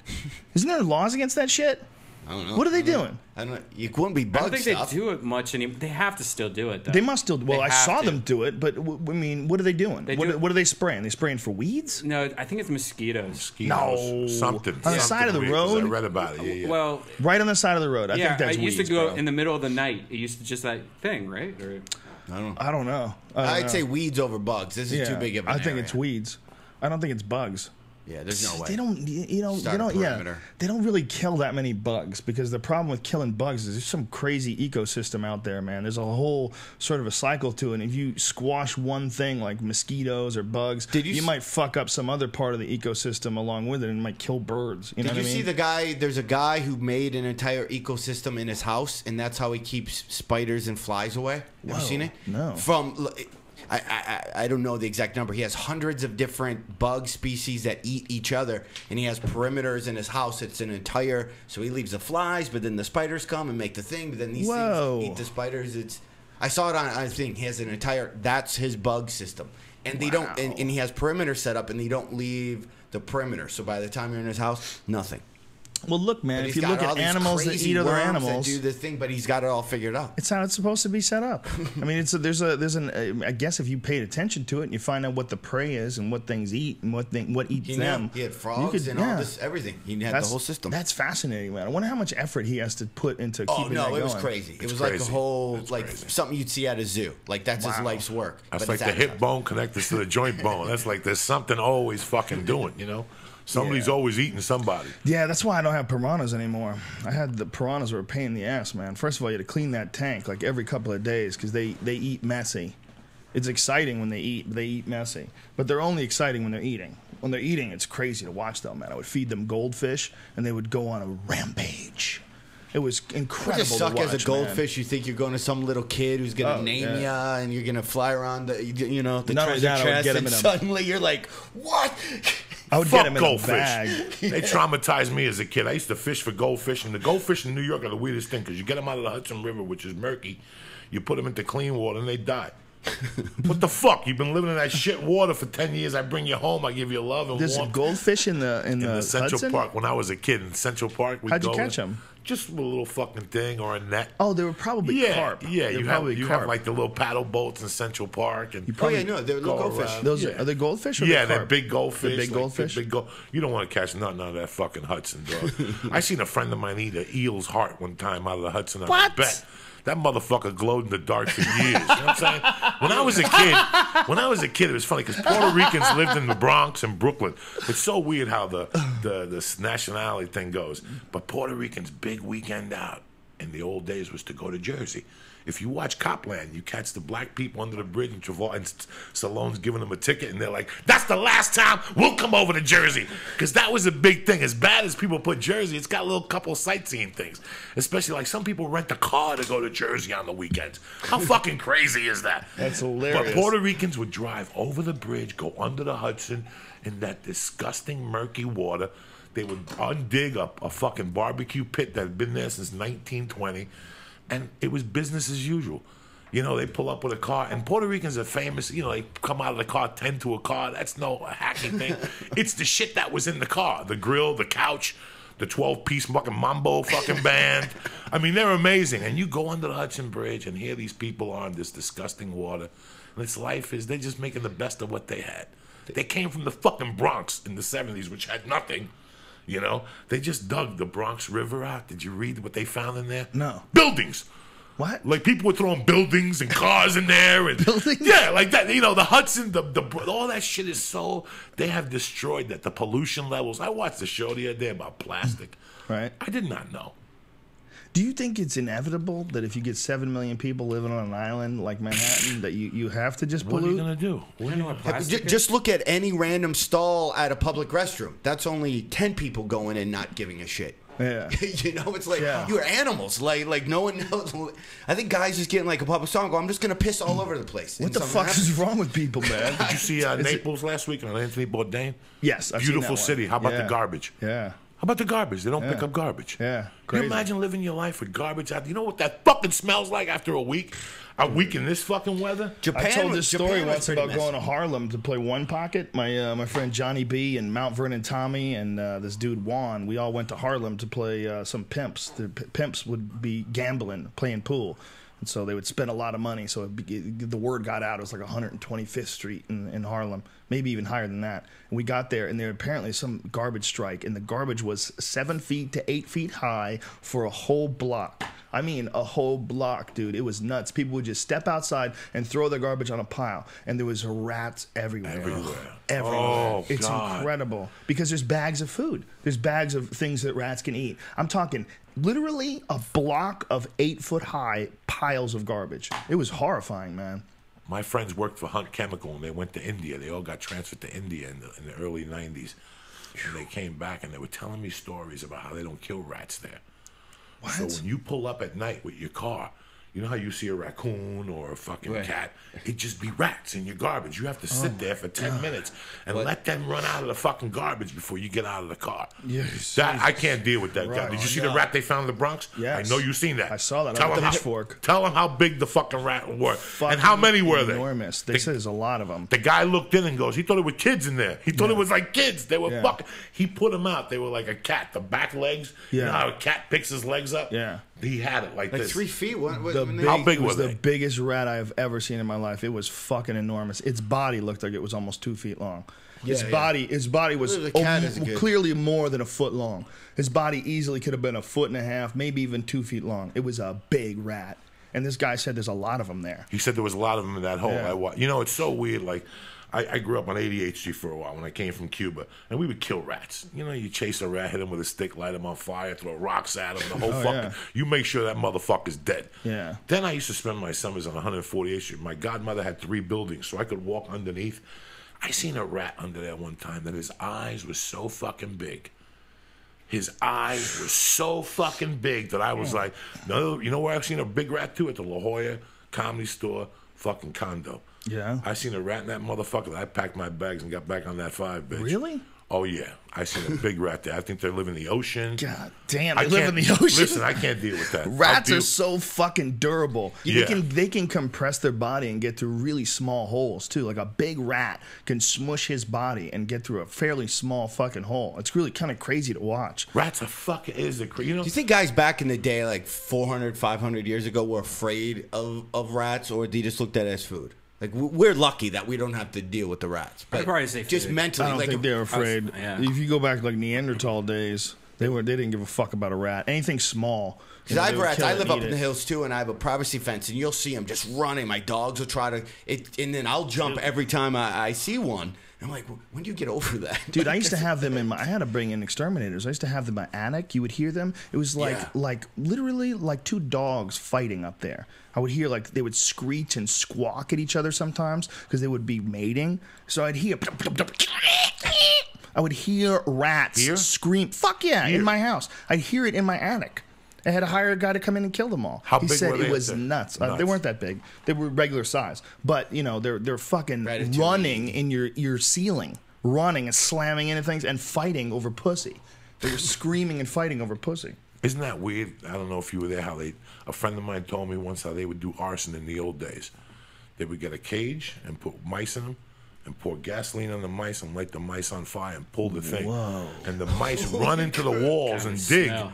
That's the way the Jews light your house on fire, dog. Them Jews would do that fucking insurance scam, and the rats would go into the walls and burn the wall. That's the way that you do old That school is Jewish fucking lightning. brilliant. That's how you do That's all I'm old thinking now. school You should do Jewish it. I'm like, lightning. that's That's the old greatest school thing. Jewish lightning. Well, as long as you had enough rats, right? You That have to make means sure the you fucking place is going down because while they're searing, they're still going in your walls, dying. So they're starting more fucking things in your walls. I mean, Would gasoline be enough? You'd have to really dip them in there. you have to dip them in there. This is the old days when everybody was in on it. The fucking insurance people came and go, Well, look at Bushwick Bill got shot in the fucking head. did he? You didn't hear about this? No. We were here earlier. Bushwick Bill. We were reading Little about midget an Bushwick. old story. It's an old story. It happened in like '99. He told his girlfriend to shoot him in the head because he wanted to get the insurance money. And they don't know who Allegedly. did it, whether he shot himself in the head or she shot him in the head, but he got shot in the eye.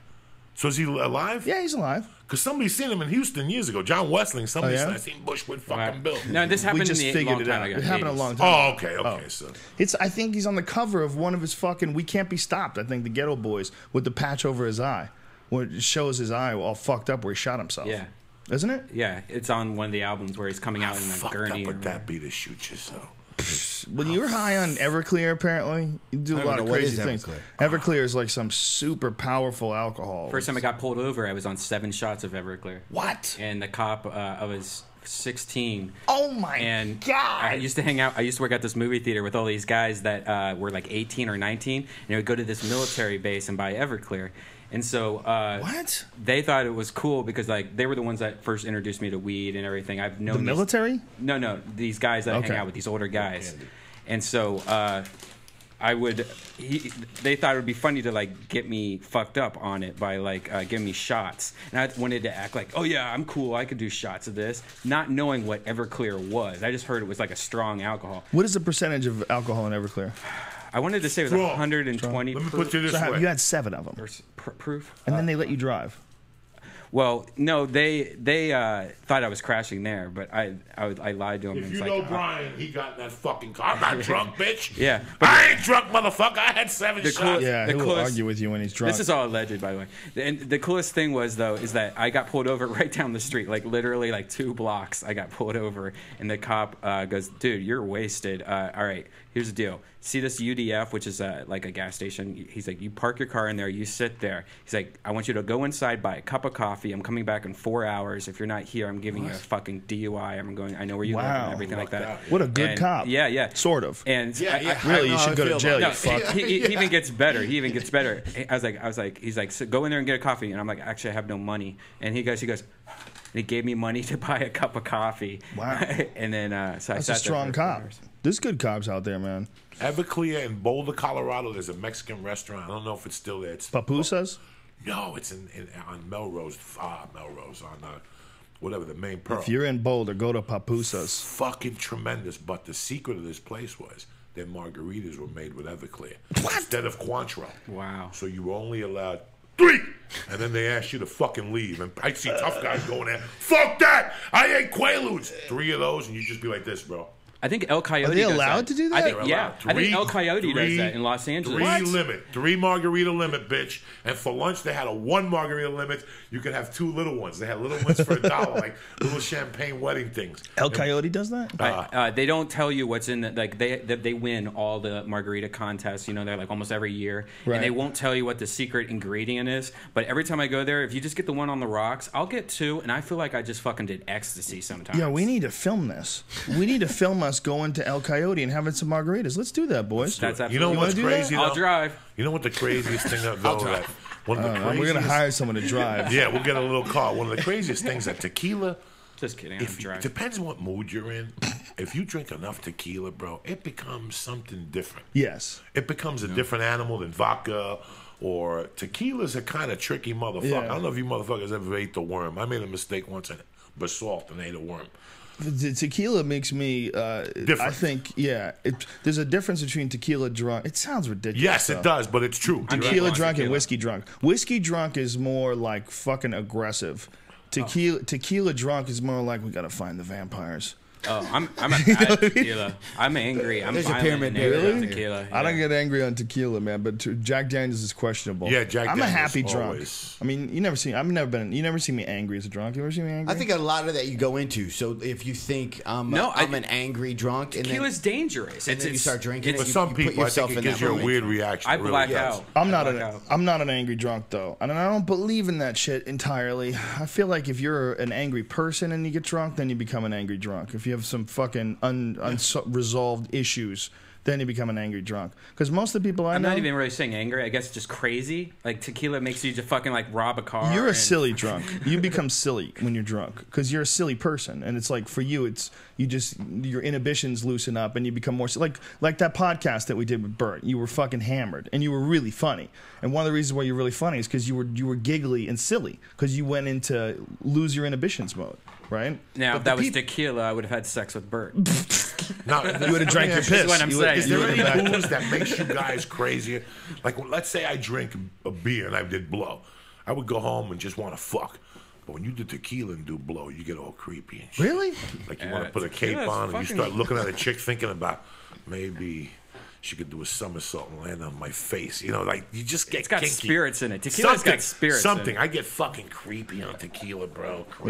Really? Well, it's made out of a plant. You know, let there's me an suck your essence of pussy and something rub in your there. toes and shit. Really? Yeah, I get creepy. I found it would blow. You gotta blow to the thing. Tequila becomes a different. It's such a savage. fine dance, though, of having too much tequila where your dick don't work. It's like this is fucking. You got to get just enough so that you're crazy, but you have enough food in you and you've taken your vitamins, so your dick still works. Because if you're like unhealthy and you get drunk off tequila, good luck with your dick. Good luck. You just put yourself in a great position. You're ready for wild, crazy times. Everyone's game. Right. Oh, but look at your dick. Oh, so sad. Have you ever What's had that? dead dick from booze, guys? Fuck Just yeah. from booze. Yeah. Redban. From booze, you've had dead dick? You haven't? No. No, but you throw that I'm the fucking opposite. powder in the old days. Your dick not only powder. goes dead, it shrinks into the nutsack. That is amazing when you want to fuck, but there ain't nothing there. Yeah. There ain't nothing there. It's deep, deep, deep in the nutsack, and they gotta keep sucking. And I got a nice dick, but they gotta hold your dick like this. Like it starts off like this, like they gotta hold it and fucking massage The bottom of it. Yeah, and then it gets bigger and bigger, and then you think about doing a line that goes back in the cocoon. It's a fucking nightmare doing that shit. You want to eat that, but then you're like, okay, I'll just eat your pussy.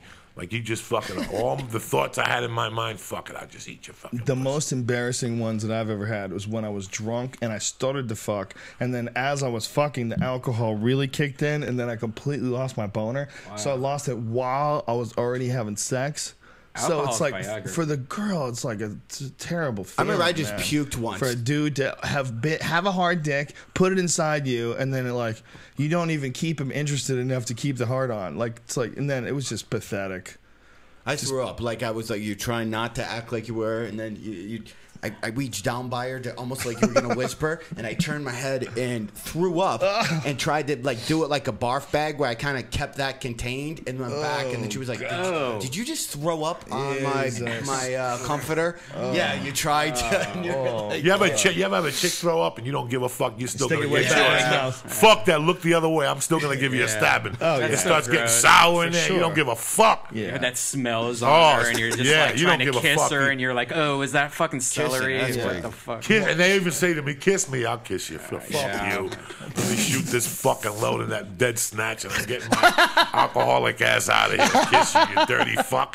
Because once you're horned up, you're horned up. That's what happens with fucking date rape. Once you're horned up, and then this bitch which starts we drinking don't Zima- condone. You know, No, we don't condone it, but that's what happens. That's the Well- explanation of date. You just gotta catch yourself. What the worst is when some chick pukes in your car, like on your speaker grill, And you want to beat the fuck out of them dude, instead of and- fuck and- them. That's the worst. Your car smells like puke for like a Forever. month. And Forever. I was in my car with a toothpick, picking out each little hole in my speaker grill, just pulling out red puke. Yeah, well, listen, man, I had a girl puke in my car back in the fucking 80s, and they didn't have good cleaners. You couldn't clean the car out. They didn't have all that good stuff back then. You basically went and used that shitty ass vacuum that would always catch on the carpet and go, Remember, it would catch on the carpet. And you had catch to a French pull that fries fucking and shit carpet from off. McDonald's. Yeah. Oh, God. I go to the car wash and try to do the entire car with 25 cents. It was like the fastest I've ever moved in my entire life. You would have to go to one of those full-service car Yeah. washes and get them to shampoo your shit, but you don't want to do that because those monkeys, while they're shampooing your shit, they get fucking suds in your wiring, and then your fucking car shorts out. You know, I didn't want to do that. I knew those dudes. I worked at a car wash, so when I thought about getting my car washed, I'm like, I'm not gonna bring it to these fucking guys. These guys are gonna. They let me drive a Porsche. Okay, I didn't even know how to drive a stick. I had zero stick knowledge, and I got in a fucking Porsche. That's how the first car I ever drove stick was a Porsche at a car wash. I didn't even know what I was doing. Oh, The guy told me. there. Yeah, he told me. I go, how do I drive it? He goes, just push the clutch in, put it in gear, and then slowly let your foot off the gas. So I come out of this car wash, this 16-year-old snot-faced kid driving a Porsche. You know, and the guy said, why did you drive it if you didn't know how to do it? I'm like, why'd they let me drive it? I didn't have anything to say to him. I was like, I'm sorry. They told me to drive it. The guy told me I would know how to drive it. Stick the thing in gear and it'd be no problem. They didn't give a fuck. I got busted last week washing my car on Cahuenga and Burbank Boulevard. Brian, Yeah. there's a little car wash there, and I usually go in there and just hit it. But I had a fucking pee, dog.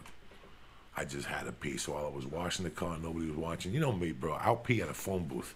Yeah. If I gotta really pee, I'll pull over and make believe. Now nobody has phone booths no more. But in the old days, I make believe I'm on the phone, take my dick out. Even if traffic is driving by, they don't think you're pissing. I'm pissing on the fucking thing. You just can't do it in the winter because steam comes out. They'll bust you in the fucking winter. So the other day I'm washing my car and it's 9:15 in the morning. I got to pee bad. And I said, fuck, I'm going to take my dick out right here. And I took my dick out. I'm washing the car. And I just went into this fucking thought. And next thing you know, I look over and the owner of the thing was right there. He's like, are you fucking serious? I go, dog, I had a fucking pee, and it's going into a toilet. He goes, do me a favor, put the hose down and get the fuck out of here. He drew me the fuck out of here. He goes, I'll call the fucking police. I don't know what are you going to do. I watched a guy, I didn't say anything to him, a guy who comes to my house, and it's called a poop butler, because I travel. He picks up poop, basically. From your dog. From my two dogs. Yeah, Okay. on a You daily got to basis. clarify that. Yeah. I Picks shit up all my over poop. my No, house. I pay. It's a service. Are you serious? Yeah, it's a service. It's the best thing that I could ever do or I'd have 5 days of shit to pick up. So Right, it's okay. something so he was peeing in like a big gulp thing. And I'm like, is that guy peeing? And he's a little creepy because I think he's always staring in to try to see my wife like walk around or something. Who wouldn't? But I look and I see him now he's got a big gulp thing that he just pissed in front of my house. So I'm watching him because he doesn't know I'm waiting for him to move so I can pull in. I'm like, where's he going to throw that? If he throws that into my bushes, I'm going to be pissed. Walks to my neighbors and just acts like he's, takes the big gulp, throws his piss onto my neighbor's yard, and then leaves. Did that he just yelp happened. about it? So now I'm like, well, it's such a good service, and there's no other competition. So if I call and say, hey, tell him not to throw piss on my neighbor's yard, then what happens? Then I got to pick up poop. So it was a weird sacrifice. Well, is this a company Yeah, where but this hold is on. the guy that Hold owns on, the hold company, on. or is this an employee? Of Hold this on, hold company? on. The pee thing is just one thing. That's the looking at your wife. You just glossed over. Yeah. Why don't you tell That's us a little bit more. what is the reason for that? Well, we don't. Well, because if you stare at and he comes early in the morning, you can get a glimpse at 9 a.m. of maybe her popping up. Like on But the right side? why are you saying that? Did he do that? She gets that feeling that he is, but we've never actually caught. She's like, I think he stares. I think he, my wife doesn't sound like that when she talks. Why does she think he stares? No evidence, just a guess. She'll think, and then she'll see him walk by. So she's like, was he just staring? We don't know. We should maybe just videotape it once to set up a camera. Yeah. And see if he hangs out or if he pisses in my backyard. Dude, on my whole bushes. house has cameras. I am alerted whenever somebody enters each one of my rooms on my iPhone. I had somebody Because you set it dated up. 1,000 crazy bitches, bro. Yeah, You gotta and I fucking got keep your shit fucking locked out. Black wizards attacking me. Yeah, be careful. Black wizards. Yeah. The guy who robbed him had a that's right, fake he was a black fake wizard. beard on, like a wizard, and he had a hood on. He looked like a black wizard. He did. hysterical. He fucking made magic. He made your money disappear. I'm gonna have my flashback when I'm at J.C. Penney's and I see a black Santa Claus at the mall or something. When was the last time you've ever seen a black Santa Claus at the mall, Brian? I've seen black Santa Clauses. You never seen black Santa? Never. You ever seen a Wow. black Santa Claus? I mean, I've seen one on TV. Oh no, I've seen. In real life, Ohio, though? there was black Santa Clauses. There was Really? a Northland Mall which is mostly black, so I think that's why. Oh, that's gotta suck for being a black kid. I told you that when we went to Planet of the Apes in an all-black movie theater in Philly. I really started to think about what it must be like to have every fucking movie that they were previewing was all these white people. Right. White people, white people, white people. White. Everything's a white problem, white movie, white silliness. I'm like, wow, this has got to be fucking weird as shit, man. The only superhero they got was Blade. That was Or a bad motherfucker for a couple bad years. motherfucker He for a really few was. years. That movie's bad to the bone. Every first one's movie would amazing. be there's a lot of black comics who dress up like chicks. Like that's the one cultural Yeah. thing. Right, I don't get South Park did. like why that's so funny. Yeah, you know, Like didn't Dave Chappelle talk about that? Yeah, Dave Chappelle had he was on like one of those shows like Inside the Actor Studio. He was like, what is it that when a black man becomes really famous, they want to make him dress as a woman? And they showed all these pictures of Richard Pryor doing it and all these different comics doing it all throughout history. Martin Lawrence doing it, Jamie Foxx doing it, and like, wow, yeah, that is weird. Why do all Philip these? Perry or Perry? What is that? Why is it like? Wasn't Flip Wilson like the first Yes, guy? yes, Flip Wilson. What I the don't fuck like is it. that about? What is I've that never about? liked it, no I don't matter get what why it's culture funny, it though. is. I You don't know, get it's what to funny. me, it's gotta be like the ultimate, like a black man trying to be as unaggressive towards women as possible. What's the most unaggressive thing you could be is be a woman, dress up like a woman. Oh girl, what you talking about? Like that's not a guy trying to get some pussy. It's like the complete polar opposite of what white people are afraid of in a black guy. What white people are afraid of in a black guy is a fucking big muscular black man with a giant black dick. Some big football player, NFL stud athlete that wants to fuck your woman. So what is the polar opposite of that? Well, it's a black man being all silly in a dress, dressing like a woman. Well, he's not even trying to get any pussy. Look at him. He's got lipstick on and makeup and shit. Oh, he makes me relax. You know, he's like, what'd you say, girl? Oh, you get out of here with that. That's not a black guy trying to get laid at all. Pretty good. I think that's what it is. I think I'm excited. I think it's white people afraid of black dicks. So it forces these black people to try I to can't like, watch porn. Fear of a black planet, bitches. That's right.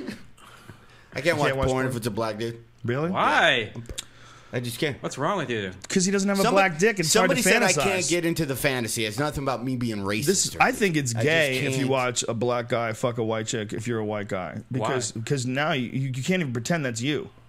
Yeah. See, if you're a white guy, you could pretend that's your dick. See, I like you could beat off and watch a girl give head and pretend that she's I giving you can't head. pretend shit, man. I can't. Okay. I know I'm looking at a laptop. What I like to see though is like a fucking black chick, like really A black pounding, chick or a dude? black dude really pounding a little white chick. I think that's awesome. You like that? Because you know it's not fake. 'Cause a lot secretly of this that's what shit- you want. No, because you know it's Deep not down, fake. you want that power. You Yeah. want that dominance. You want him No, to you fuck just want to see real fucking hard fucking. You don't want to see making love.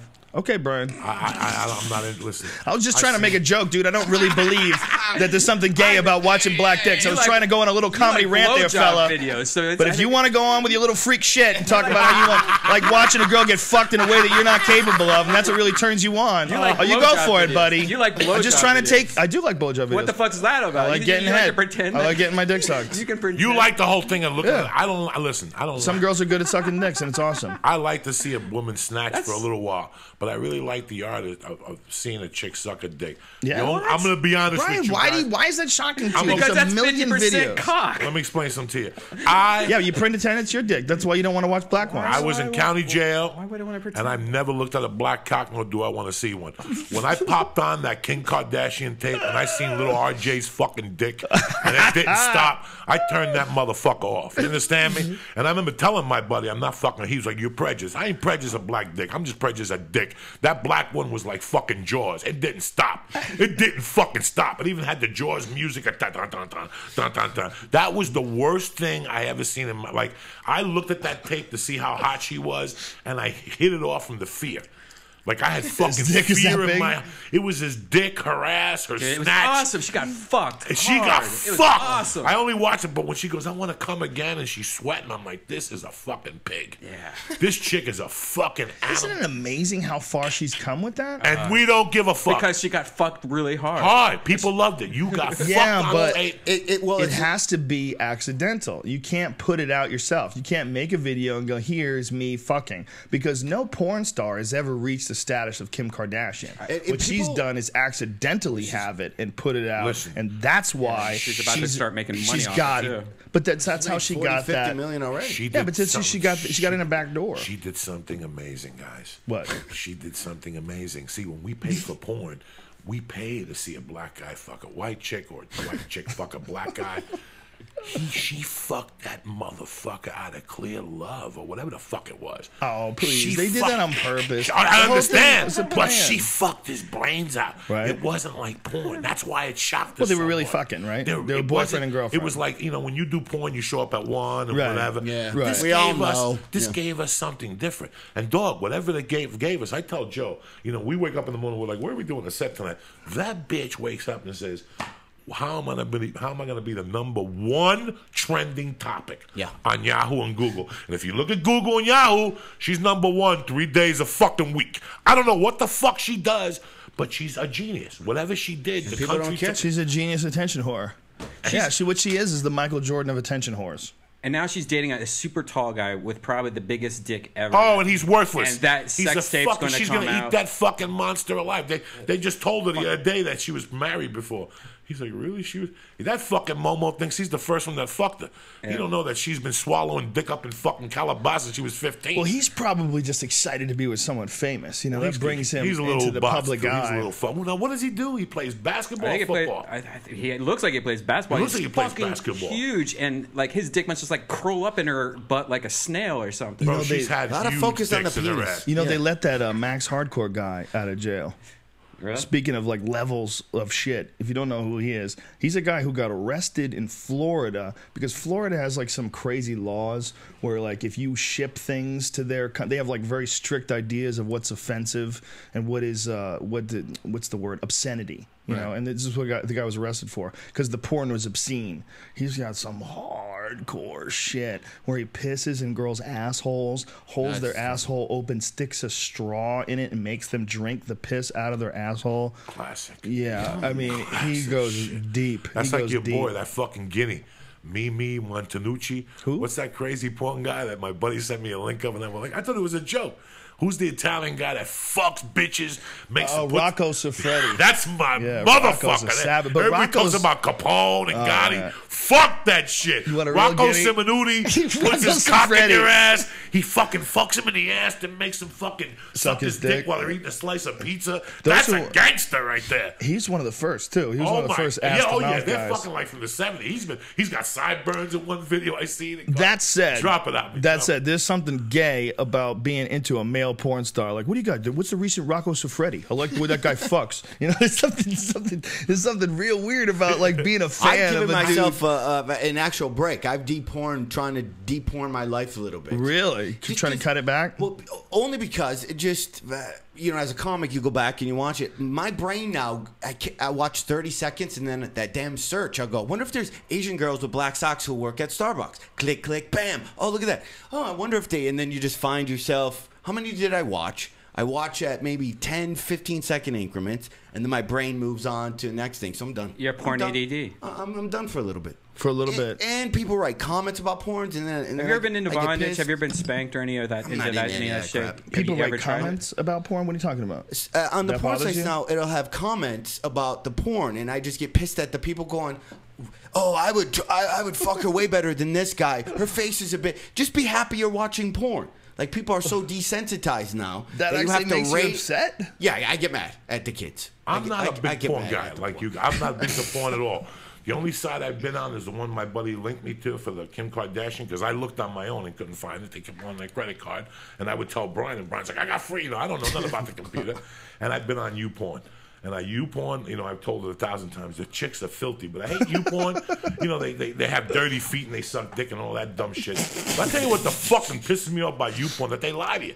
They're like hot Asian chick, and it's a fucking Mexican. Don't get your nationality straight. That fucking pisses me fuck off. around with I'm in the YouPorn. mood to see a nice little chinky woo show that little fucking hairy monkey, and they show a Mexican from fucking El Centro. You sure it's a Mexican? Fuck She's yeah, I not know my Thai? nationalities, bitch. No, the Thai ones are brown. They got those brown little nipples. Indian, maybe Indian. Nah, I was you thinking they call them their Asians. fucking pussies are fucking real dark. Like those Asians, Meaty, their right? lips, They have like the edge of roast beef. like it's really dark. They could be yellow, like their skin is like a beige, but their fucking noodles and their nipples are That doesn't fucking bother brown. you. A dark Oh, I pussy love doesn't it. bother you, does it? No, I like that I Asian that. pussy. You scratch, got that little light soy sauce smell, like the soy that comes in the green container, not the red one, less sodium. You know what I'm saying?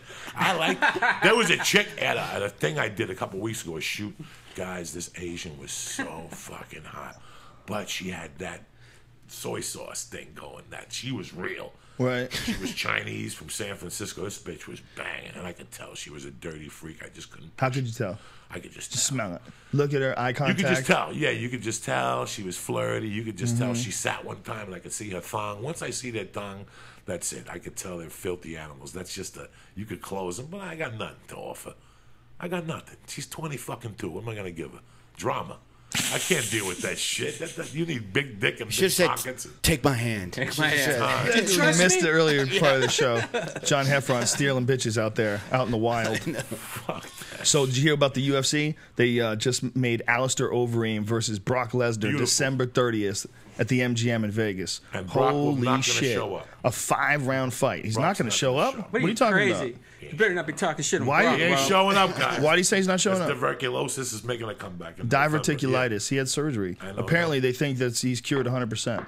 They fixed it because the area that he kept having a reoccurring diverticulitis area, they just cut that area out, and they think he's 100%. But they left his central nervous system in, and it's still fucking reflecting the shots Kane gave him to the fucking head. It still spreads those testicles out all over think his so? body, and that gives him the diverticulitis all over again. Trust me. Diverticulitis. Whatever the fuck it is, it doesn't matter. The Listen, name, man. because he'll make something Guy's new got up. balls. If the balls. think about what he's done just to go from pro wrestling with no striking experience whatsoever, enter into mixed martial arts, right into the thick of the game. First fucking fight in the UFC, he takes on Frank Mir, who's a former UFC heavyweight champion, gets knee barred. Second fight, I believe he took on Randy Couture, right? Who was it? No, Heath Herring. Then he took on Randy Couture. I mean, dude, but Brock Lesnar's a bad motherfucker. How He weird might is not that? be able to beat Cain Velasquez, but Brock Lesnar's a bad No, motherfucker. he beat Heath Heitch, whatever his name is. Heath Herring. Out of the business. Well, He never came. that's not necessarily No, but true. it's true. He Heath never Herring fought had again. Heath Herring had a lot of fights, man. Yeah, but he had never a lot. fought again Yeah, after but that. he was at a crossroads in his own life. Oh for no, lots I of know. I'm different not saying reasons. nothing bad. I'm just saying we went to that fight. Yeah. We were right there when he punched him and he did the fucking somersault. Yeah, you but know. I just think it's a little disrespectful. People said that before, that it retired Heath Herring. Heath Herring retired. No, Heath he Herring. retired. He He's. was a I long talked to time. Heath Herring recently. He's in fine shape. Where There's is he? nothing- Yeah. I saw him in Vegas. He's not. There's nothing wrong with him. Like, you look in his eyes, he's 100% there. He looks good. He looks healthy. He's had some tough fights. He fought Crow Cop and he fought Fedor and he fought Nogueira. He had some Bro, real. he's been around for a That's- while. Did he fight? Did he fight Fedor? Did I just make that up? No, I believe he fought Fedor. I mean, Look it up. I don't know. No, There's I'm so not. many I good shouldn't have fights said in that. You're Pride, right. I I shouldn't forget. have said. He just never fought again. Yeah, after but Brock. he started doing He was movies. at a crossroads and stuff. He did a bunch of other stuff. It's hard, man. For guys who aren't a name, it's fucking hard. It's hard to make real money. Because you got to be putting asses in the seats. So it's you got to beat someone big. And when it came to beating the big guys, he came real close with Nogueira in his UFC fight. He fucking head kicked him and dropped him. Nogueira looked done, and Heath Herring didn't finish him off. He had a chance, but he didn't finish him There off. was a reason for that, though. Nogueira's tough as fuck. No, but he was hurt. Keith Herring on that fight. Oh, was he? No. The first fight in the UFC was against Jake O'Brien. Yes. When he was hurt. Yes. When he had Yes. misunderstood a couple He had a of knee things. problem. I'm sorry. Yeah. He had a knee the problem. Nogueira, right? He knocked him down. Yeah. And he didn't. Attack. Jake O'Brien out wrestled him, and he just had a Right. really fucked up knee. And he came up to me and talked to me about it afterwards, because he was like, hey, I listen to your commentary. You're always very supportive, but what the fuck? I was like, dude, you got to watch the fight. I mean, he just took you down at will. And he's like, my knee was torn. I had to take the fight. That was my I first needed the fight in money. the UFC, Yeah, and yeah, And he just decided to just fucking be a tough guy and fight anyway. And he thought he could win. He's like, I can catch this guy, and he just couldn't get it going, man. Having a knee tear and then trying to fight a guy like Jake O'Brien, a fucking professional mixed martial arts fighter in the UFC. Shit. Jake O'Brien. I mean, our boy, your boy Matt Hughes against Josh Koscheck. Is it signed? It's on. I don't know if it's Wikipedia. signed It's yet. on Wikipedia. Well, I know that I'll find out. I think should they're know, waiting for right? Hugh. Look, we're telling him, but I think I saw a link that said they're waiting. They're waiting. for They're everyone waiting. to go. Is this fight cool with everybody? Well, it's a fucking creepy fight for Hughes, because he's a totally different guy to train for. Diego Sanchez is not nearly as dangerous on the feet as Koscheck is, at least theoretically, because Diego Sanchez will swarm a motherfucker. He can be very dangerous on his feet. But the idea was that Diego would not be able to out wrestle Matt. Matt's a big welterweight. Diego Diego's a fairly small welterweight, and all of a sudden Koscheck steps in, who's a really fucking good wrestler and is a big welterweight and has been thinking about fighting at 185 and was actually campaigning to try to fight in the San Jose UFC in November. So here you got a guy who's a guy who can fight at 185. He's big. You know, Diego can't fight at 185. I mean, he did on the Ultimate Fighter. Right. But I mean, competitively in the UFC, his physical frame, in my opinion, is too small. He could do it, and he could beat a lot of guys just by hustling them and outworking them. But his best weight is probably like 165. Right. But Josh Koscheck can carry 185. He's a strong character. He's got a good frame. He's a tough dude. He's a serious fucking wrestler, and and he's dangerous on his feet, man. He's got big power in that right hand. So it's a totally different fight for Matt Hughes. What do you think? On 3 weeks' notice. What do you think the shelf life?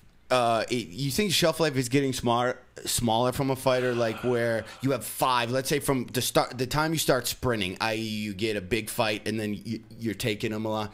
You think it's like getting smaller, or will it eventually last longer? What are you talking about? The shelf life of. Do you mean how many fights you can have?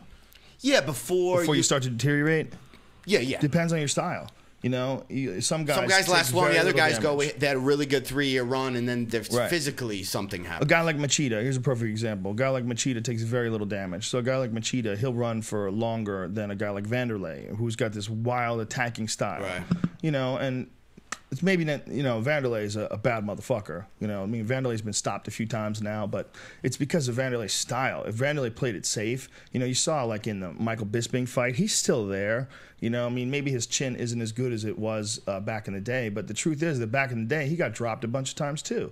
He would come in wild and reckless. Dan Henderson dropped him. A lot of people dropped him. Before Dan Henderson knocked him out in their second fight, Dan Henderson dropped him and had him fucked up in their first fight. He closed his eye. His eye was like one big giant fucking baboon vagina.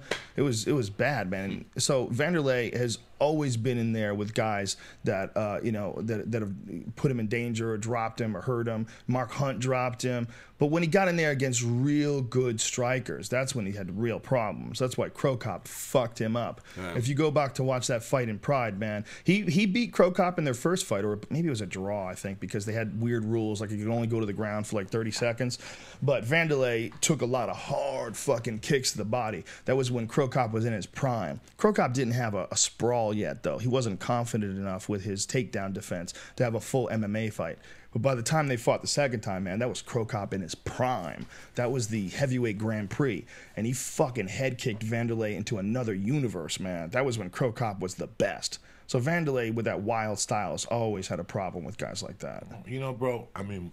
But he's awesome, though. We're talking about fighters here, and you're as much of a fan of his even more than I am. I mean, I love Vanderlei? No. Fighting, period. Yeah, but I'm a huge Vanderlei fan. And I'm talking about the longevity now is what you make it. Look at the guy that Joe Rogan turned me on to that I met. I had the honor of meeting and talking to him, and he just fought a fight. Bernard Hopkins fought the best fight of his fucking life. Yeah. And he fought it, and it was custom to him. I'm 46, bro. I'm not going to get in there and bang with nobody. Right. I'm going to throw 2 punches and get the fuck out of there. Well, actually, this fight was very different than the first fight. Very different. This fight, he actually got in and mixed it up with this guy. And he took the kid out of his game. These guys, whatever they do, it's what they take care of. How smart they are. GSP is fucking genius. He takes care of himself at all levels. Right. Well, you know what he is? He's honest. He's honest. He's honest about what's at risk. There's a lot of guys who aren't honest about what's at risk. That's one of the things why he says he won't fight a friend. He talked about it. I could do if I'm on top of them and I see an elbow, I cannot deliver it and give cerebral damage. Right. He's right, man. He feels it. He knows what the fuck he's doing because he's had it done to him, man. When Matt Serra mounted him and was dropping bombs on him, and Matt Serra can fucking punch. Yeah. Let me tell you something. That little Guinea's got bricks in his gloves. He's got bricks in his gloves. I never seen anybody that Matt Serra didn't punch clean that didn't get put on Queer Street. He hits fucking hard. So when he clipped George in that fight, you could tell George was like, oh, shit. Like, he can tell, like, his functioning dropped, like, he knows what it's like to get really clipped. And, he doesn't want that happening. He's a very fucking smart dude. He's completely honest and aware about the entire game. That's one of the reasons why he's so good. He'll tell you exactly how he feels. I am nervous. This is a very important fight for me. Like, this is a fucking champ, one of the best pound-for-pound fighters in the world. And he's nervous, and he's talking about being nervous. Then he gets in there and just fucking shines. gets in there and just lights you up. Dog, me you know? and you both know, and you that, bro, the day you stop getting nervous before you go on stage is the day you just go home. You know the worst thing you can do? Fired up now. The worst thing you do with George St. Pierre, man, is talk some shit to him. Yes. And a that lot of BJ guys Penn like that. fight, Yeah. when BJ was talking all that shit, man, you could see the determination grow in George's eyes. And George is a disciplined motherfucker. And one of the things about guys that are truly, truly disciplined and really in amazing condition, like Nick Diaz as well, is that these guys know that they can push a pace that most people will drown under. Right. So they'll fucking force it because they know you might be talented, but maybe you didn't get up early enough. Maybe you didn't sleep enough. Yeah. Maybe you didn't eat the right foods. Maybe you didn't take the right vitamins. Maybe you didn't fucking put in 100% and stack your training correctly and have a professional, physical trainer working with you, monitoring your heart rate. Well, George does. And he knows he can run you out into the middle of the fucking ocean, bitch. And that's what he did with BJ, man. He just put him in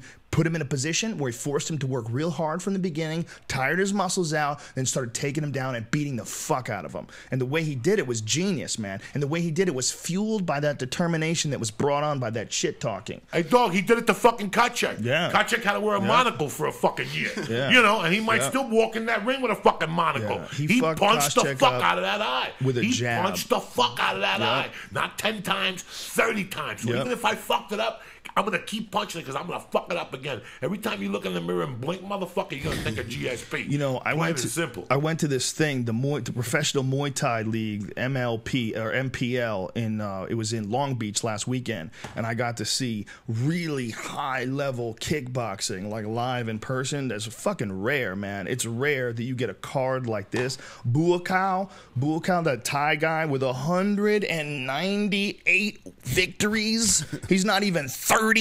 198 victories. Does he fight every other week? He's in Thailand, man. They fight them young. They fight them when they're little teenagers, 13, 14, 15. And he's documentary. I think he's got less than 20 losses and 198 fucking victories. And he lit this dude up. Apparently this dude was from Canada, I believe, and he was talking all kinds of shit and pushed him at the weigh-ins. And the Thais are very respectful. Like, they don't do that kind of shit. They have this dance they do called the Y Crew in the middle of the ring before. And they did all this too. They played the music, and these guys did their dance and they went through their thing. But when Buakaw did it, he was doing his dance to the guy, got right in the guy's face. The guy pushed him at the weigh-ins. It was badass, man. It was like a movie fight. Like, he got in the guy's face and was doing pulling arrows and stomping on the ground and doing his little dance. And the dude didn't know whether he should give ground, so the dude was backed up in the corner while Buakaw was standing in front of him doing this little dance. And then the fight started. And dude came out strong. He came out trying to blast. But Buakaw, 198 fights, he's so calm in there. And he just started chopping with those kicks. Whack! Whack! And you feel the fucking leg kick over. And we were in the front row, and you could just feel the think of that fucking shit.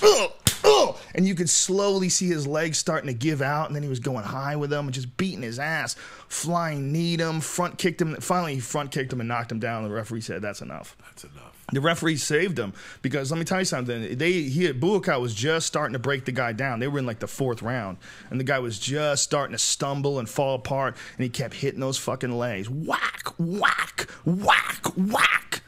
It was crazy to watch live, man. It's awesome. And you see that level of stand-up, and it's like the difference between Koscheck and George St. Pierre in that fight. Koscheck is he's a very good athlete. He's got power in his punches. If he hits you, you're really fucked. But at least in competition, he has never shown to be a really technical striker. He's been caught by Paulo Thiago. He's a very tough guy.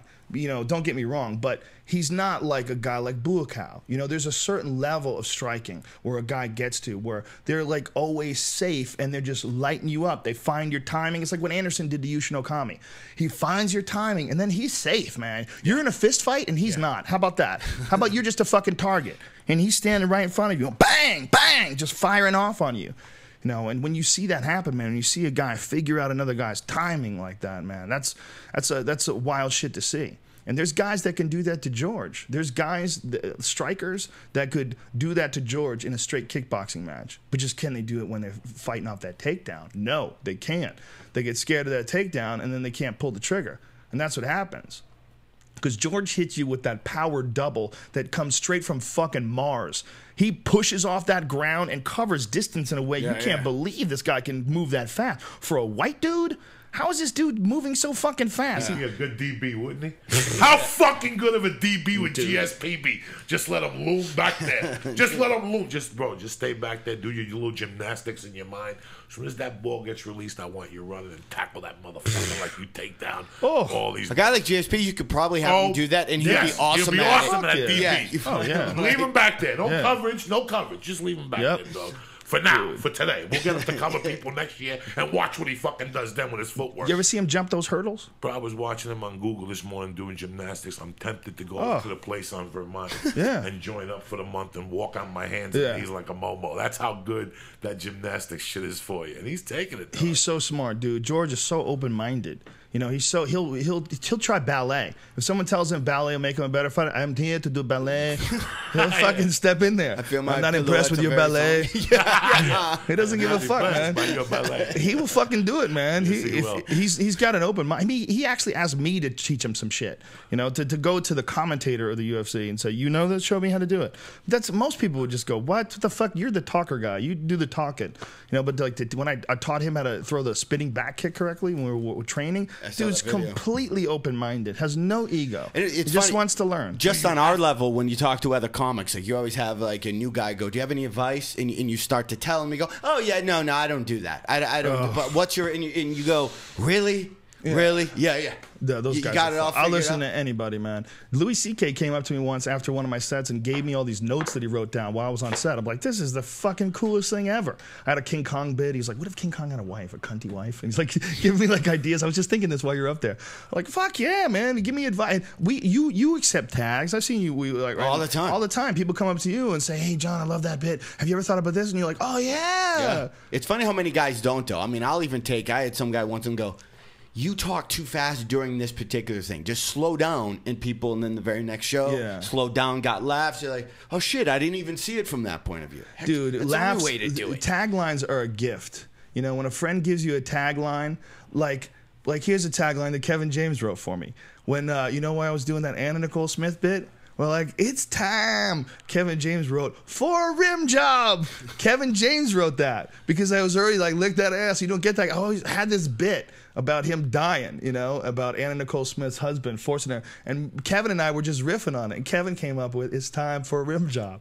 And that became like one of the big punchlines in there. And I would say it, and it was cool because when I would say it on stage, I would think of him. Like, oh, my friend hooked me up with a good solid laugh in here. Yeah. You know? Well, because a lot of times you do this, not the same bit, but you're just so close to it that you don't see it from that little bit of an angle or something. Yeah, I mean, goes, your take. It's right there. If we were both going to write a joke about anything, we were both going to write a joke about coffee, you would come from one place and I would come from another. Even though we're both comics and we both would see like some obvious points, you know? Like there was a joke that I did that I found out that Ellen DeGeneres had done a joke just like it years before. And I had never seen Ellen do it, but the premise is really obvious. And the premise is about penguins being monogamous. And the premise is, well, they both look the same. I mean, they all look the same. Like, what's the big deal about them being monogamous? But that's something that anybody would see if you were looking for the point.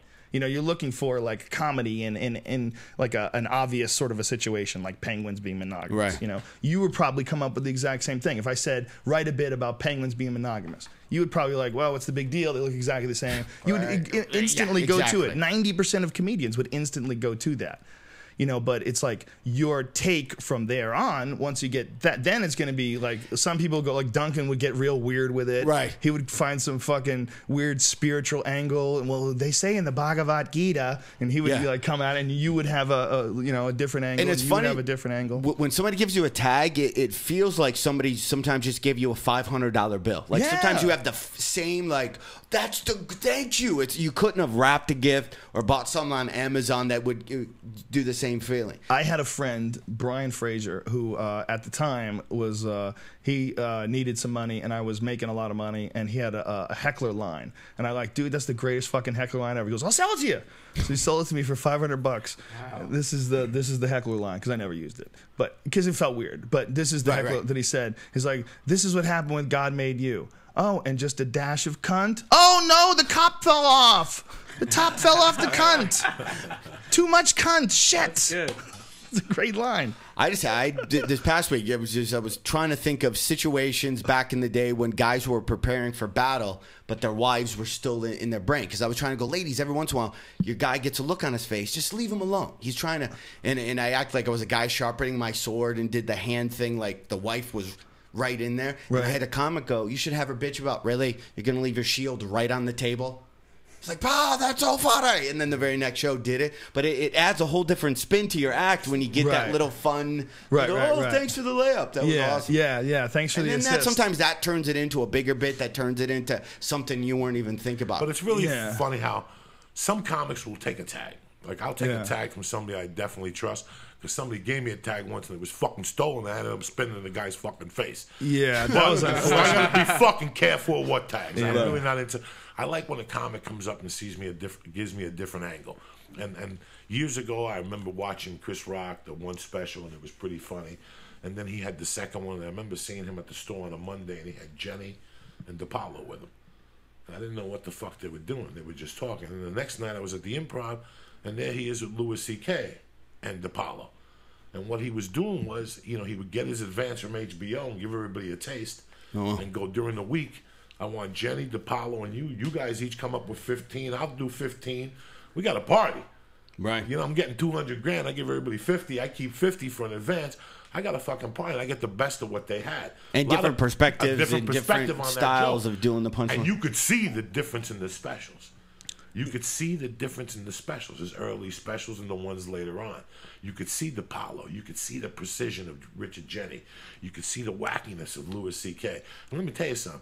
Not a lot of fucking comics could do that because of their ego. A lot of comics couldn't do that. A lot of comics couldn't. Well, there's sit also around. comics that want their stand-up though to be from their own mind Please. entirely, like Louis C.K. Yeah. No. I could see doing that way, man. Look, if you have to do an hour, there's nothing wrong with hiring a bunch of people for writers and coming up with some good material. I mean, there's nothing wrong with that, as long as it fits your sensibilities. Like-minded, yeah. Yeah, it doesn't. I never let's think about like Chris Rock and go, oh, Chris Rock's not really that good because he had guys writing for him, which is ridiculous because he's one of the greatest of all time, unquestionably one of the greatest of all time. And the stronger voice you have, the more you could have other people write. I mean, look at any of the blue collar guys. But it's funny how teams of guys that kind of fill those mouths. You can take credit. My point is that you can take credit for your own work, but to think that somehow or another your work is better because you've come up with it completely on your own as opposed to someone who hired a bunch of writers is kind of silly, right? I mean, he's just trying to get a different point of view and perspective, but ultimately it's coming out of his mouth. It's going to be his voice, and he assigned those writers to help him with this. It's just different. Especially if you're the type of act who's got to create and crank out you don't have you can't do an 80% fun job. It has to be out of the park every time. And if you're doing that once a year, here's like where it would suck, crazy. though. Where it would suck is if everybody got an equal say in what you said on stage. See, if you were a team, say if you were a band and it was the three of us and we had to construct a set, and then maybe Joe Diaz wants to put some shit in the beginning. Oh, no, don't do that. This has got to be the end. We're gonna put my shit here, and then you're like, why would I put? Look, bro, I don't have confidence in that. What the fuck? And then you would argue over how the material gets delivered. As long as Joe Diaz was in charge, if you went out and hired a bunch of stuff, they brought you things, and you're like, okay, this is good, that's good, I feel comfortable, I would say this, and I'll put my own flavor into this, my own spin on that. As long as it comes from a singular voice. Sure, absolutely. Yeah. You guys are just enlightening me. I've been around you for 10 years. You might, you know what I'm saying? Your best friends that you did open mic with, some of them are writers now. Some of them are actors. Yeah. But Chris McGuire. Some of them fucking came up to you a couple times and said something to you, and you're like, this motherfucker knows me. Yeah. So you know what, man? Sometimes it's better just to settle down and take, and you might not use it, but he might open up a door for you where your voice fits. Yeah. And that's what I'm saying. Sometimes you have to learn how to, Collaboration is a very important thing. It's a very interesting thing. These podcasts are essentially 100% collaboration. They're little rants. We each go on little rants. And things come out of them and stuff like that wouldn't normally. Exactly. When you talk about nervous, do you get randomly? I get nervous in the craziest things. One you'll be doing a television show, zero nerves, and then it's second show Saturday. For some reason, my heart will feel like it's pounding out of the chest. Really? And then a Friday first show, no nerves. I do a little bit of rituals to stay kind of focused, to get me in like a really good mood, so when I get on stage, I'm not phoning it in. But as far as physical, like I need to wear one of those body bugs. I would like to see what? those. They got those things now. You can do your heart rate, calories, and stuff, and you hook it up to your computer. Really? You wear it for like all week, and it gives What? you. Yeah. Does it work while you're exercising? Because the one I wear Yeah. is stupid. It goes around your waist and it's No, fucking- no, they have new ones on your now arm, that yeah. go on your bicep Really? that are supposed to be really good. And you could fully exercise. Like I could punch the bag and shit with that yeah, on? yeah, Really? it's like yeah. It's like a little iPod. Yeah, I'd Really? like to wear Like a one little just to iPod. see what my heart rate does before Yeah. shows and see what kind of calories you burn. Did you ever look at it while you're looking at How many pictures of calories cock? you burn? No, I want to do it because I want to see. That was a goddamn good line. Joey talked right over it. I'm sorry. Fuck. I liked it. What was it? What was it? Said you ever look at that while you're looking at pictures of cock and see what your heart rate does? It's all right, man. Don't worry about it. GSP on a horse. I guess you could Just use get it. a horse. Yeah, I guess you could use Naked. it seeing it if you're watching porn just to Come see with how many me. And he calories. puts his hand out. And it's just a gymnastics horse. It's not even a real horse. Gymnastics Sit are- behind me. I look at things and I look at when there was a time when the store became second nature to me. Right. And Joe would call me and go, "You going up before me?" And it was like, I gotta go to the fucking store. And I would go down there and I wouldn't feel anything. I would go up on stage and literally fucking bomb, and get in my car and give a fuck. And then it's times when the audience, I feed off the energy. It's like when I went to the ocean the other day, you're sitting there, these waves are hitting you, but there's some shit coming at you. And sometimes you get to a show and I gotta see the audience. Like seeing the audience and let me know these motherfuckers paid to get in gets me fucking on fire. Yeah. I see people, and I tell you on the plane sometimes, Yeah. I'll psych myself up. Now I'm to a different point. Like now I want to go out there and die on stage. We were You in know, Milwaukee. Let me just tell Nobody's this. ever had a heart attack on stage. I'm ready. But if I do it, I'm doing it because I like what's going on right now with comedy in my life and with us when we go out. And if I'm not nervous, bro, it ain't gonna be real. I don't want it to fuck around no more. I want to be nervous to the point where my palms sweat a little bit. Yeah, I get that way. And then the second you get on stage, And I think about leaving the door, like, where's that door? Maybe I don't want to do this. We were in Milwaukee, all right? The place is packed. We're at this fucking awesome theater, and Joey's in the back, and Joey looks out, and he sees all the people in the audience. You got this, like, fucking murderous look in your eye. I had You're like, to. look at all these motherfuckers, Joe Rogan. He goes, these motherfuckers are going crazy. And then he goes, we're taking this to the next level. We're taking this to the next level, Joe Rogan. And he just, like, had this murderous look in his eyes.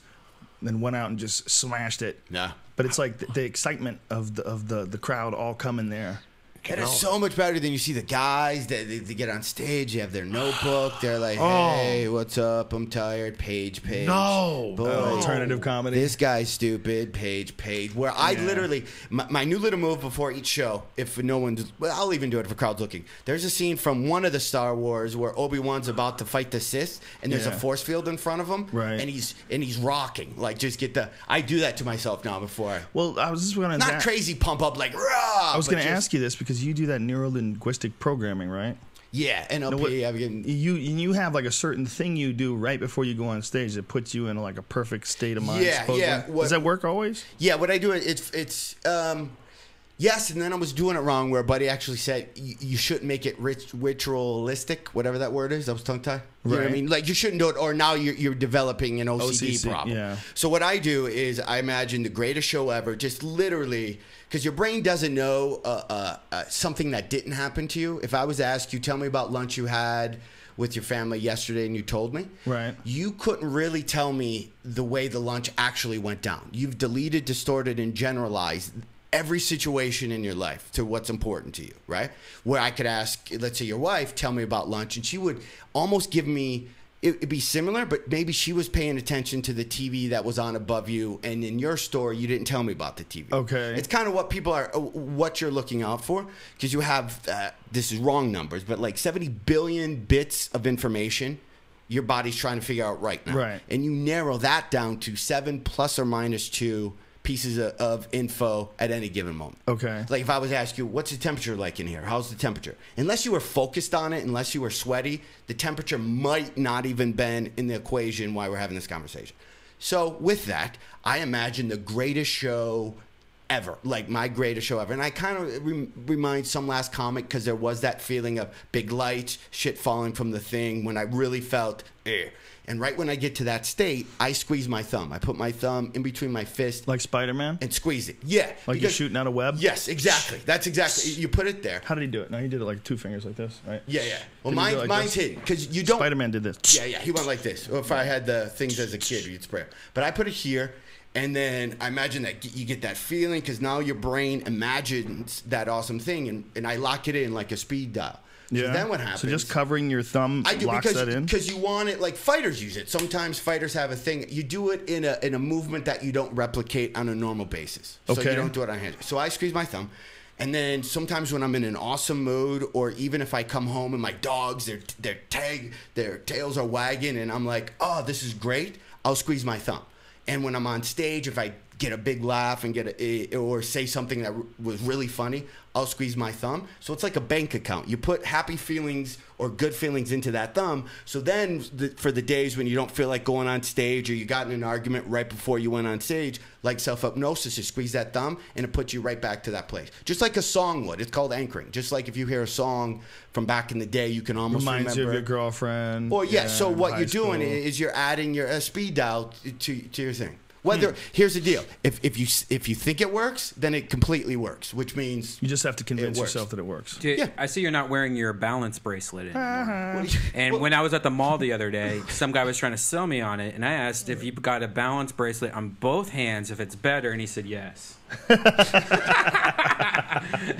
Well, there's scam artists. I wish I recorded it. But there's people that actually believed in that shit. Shane Carwin believed in that shit. But here's the crazy part about it. One of the things that Arcing Ropes of Jism from the forum, you know, Phil, the English dude, he posted on the forum an interesting observation that this guy had where people have done studies and showed that they actually did help athletic performance. And the reason is because people thought they helped. And that is somehow enough, even, ready for this, even if you know it's bullshit. Even people that knew it was bullshit, knew there was no physical way that this bracelet could give you better balance and make you athletically perform better, they would give it to people and they would still find significant benefit in it.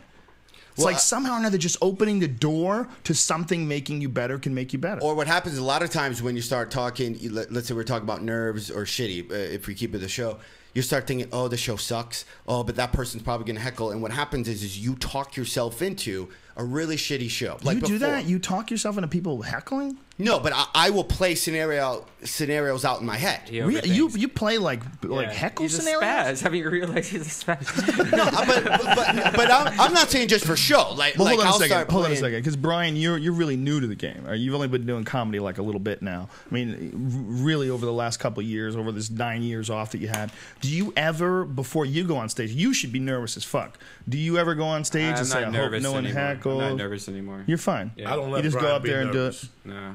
Nerves was like well, let me tell you something. Months. What Brian did. I mean, people would say that Brian had like a shortcut, and Brian, you know, all he had to do was just start doing open mics, and we had him in front of packed houses. Brian went up in Austin, fucking Texas, after Joey Diaz every killed. night, balls of steel. Yep. Never fucking complained. Yep. Never looked at me, and I'll tell him to his face. Never gave me a look of sorrow. And he would like go a puppy dog. after Joey crushed, and he would tell me to crush. If I didn't crush, he's like, "Your joke didn't fucking work tonight." Fuck you, bitch. Did you say that? You know what I'm to him? saying? One time he's That like, doesn't sound you. we were in Is he Austin. making things up? I don't remember. No, we were in Austin one night, and he came up to me afterward. Like, I had an okay set. And he's like, Right. that joke didn't work. And I'm fucking howling because, that's funny. You know, and I didn't give a fuck. It's true. The joke didn't work, but it's Brian has balls of steel. Now, He when had did he been- complain? Never complained to me. He had Never, been ever, off. Brian. He had been off for 9 years. He hadn't 6 done years. any 6 years. Was it 6 years? No stand up at all. He got up at a midnight show in Atlanta, Georgia, at a UFC. It was Punchline. Punchline in Atlanta. Yeah. That's a fucking, first of all, that's a badass old school club. To have that club to go up for your first time and on a sold out show on a fucking Friday night, a late night show, midnight show. And he fucking goes on stage and kills. And not only did he kill, he pulled himself out of a downward spiral. Like, he did really good in the beginning, and then he started bombing. And he figured out a way to pull himself out of the bombing. You know why? Because he doesn't have a lot of ego. When you have a lot of ego, that's when you can never pull out of a bombing. Person who like takes himself super seriously and then gets devastated on stage by a joke choking, those are the people that can't pull out of the bombing. I'm to the point in my life when I get another fucking email about stand-up or another twit and you put me off, or people will come up to you and talk to you and put you off, I'm at the point in stand-up I want to just say, get the fuck away from me.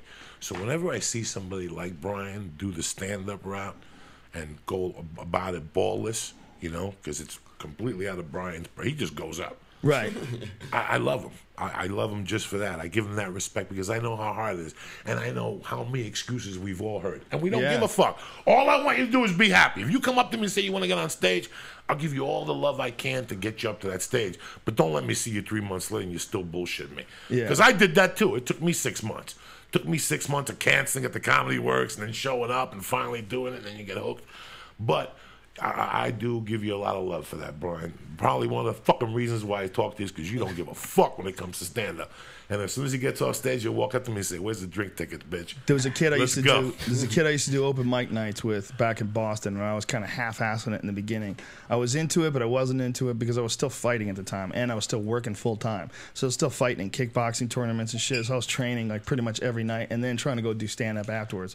So I was fucking tired all the time. I was burning the fuse at both ends. Right. And some fucking kid that I did open mic nights with goes, "You're pretty funny when you first started out, man, but you seem to have kind of fizzled." Oh, jeez. And he was being honest with me. And I stopped and I thought about it, and I was like, shit. You know, he's just like saying it. Like, you're really funny in the beginning. You kind of fizzled. And I didn't argue with him back, which is what I normally would have done. But I'm like, fuck you. And I thought about it. I'm like, God damn, he's probably right. What the fuck am I doing? I had a guy say, he came and saw me in Austin, a friend of mine, and he did a show, and I thought it was a good show. And he goes, "I've seen you like a bunch of times." He goes, "You've done comedy for 23 years, blah, blah. You need to rip it every time." And then I He immediately said you need to rip it every time? need to rip it, like just crush it. He goes, You know why he's probably saying that? His girlfriend wanted to fuck you. Or, yeah, right. But either way, it motivated me because then I started going, "No, that crowd just kind of," and then I'm making all the excuses, and I go, "No, He's no, right. I You're need right. to." There was a point where I switched off, Right. Maybe start phoning it in, and then that. Yeah, and then that's when I squeeze my thumb. Man, I'll tell you what. But some shows, I mean, when you do 500 of them, you're gonna have Do you suck your thumb? some. Do I suck my? I never did. No. You suck your thumb? Anybody? No. You know, when I was a kid, I was Oh, fucking. yeah, when I was a kid, When yeah. I was a fucking kid, I was hooked on pacifiers. So I was like 6 years old, dog. Yeah. Big time. I used to hide them from my mom and hide them all over the house. When I used to play ball in the house, my mom would say, "You're going to fucking break some of mine one day." So she had these Japanese dolls with different fucking wigs. They were like 10 G's, and I broke them. My mom was like, "You're done now. You got to pay me all the money you owe me. You got to get a day job." I was like 5. I'm like, "Fuck you, Ma."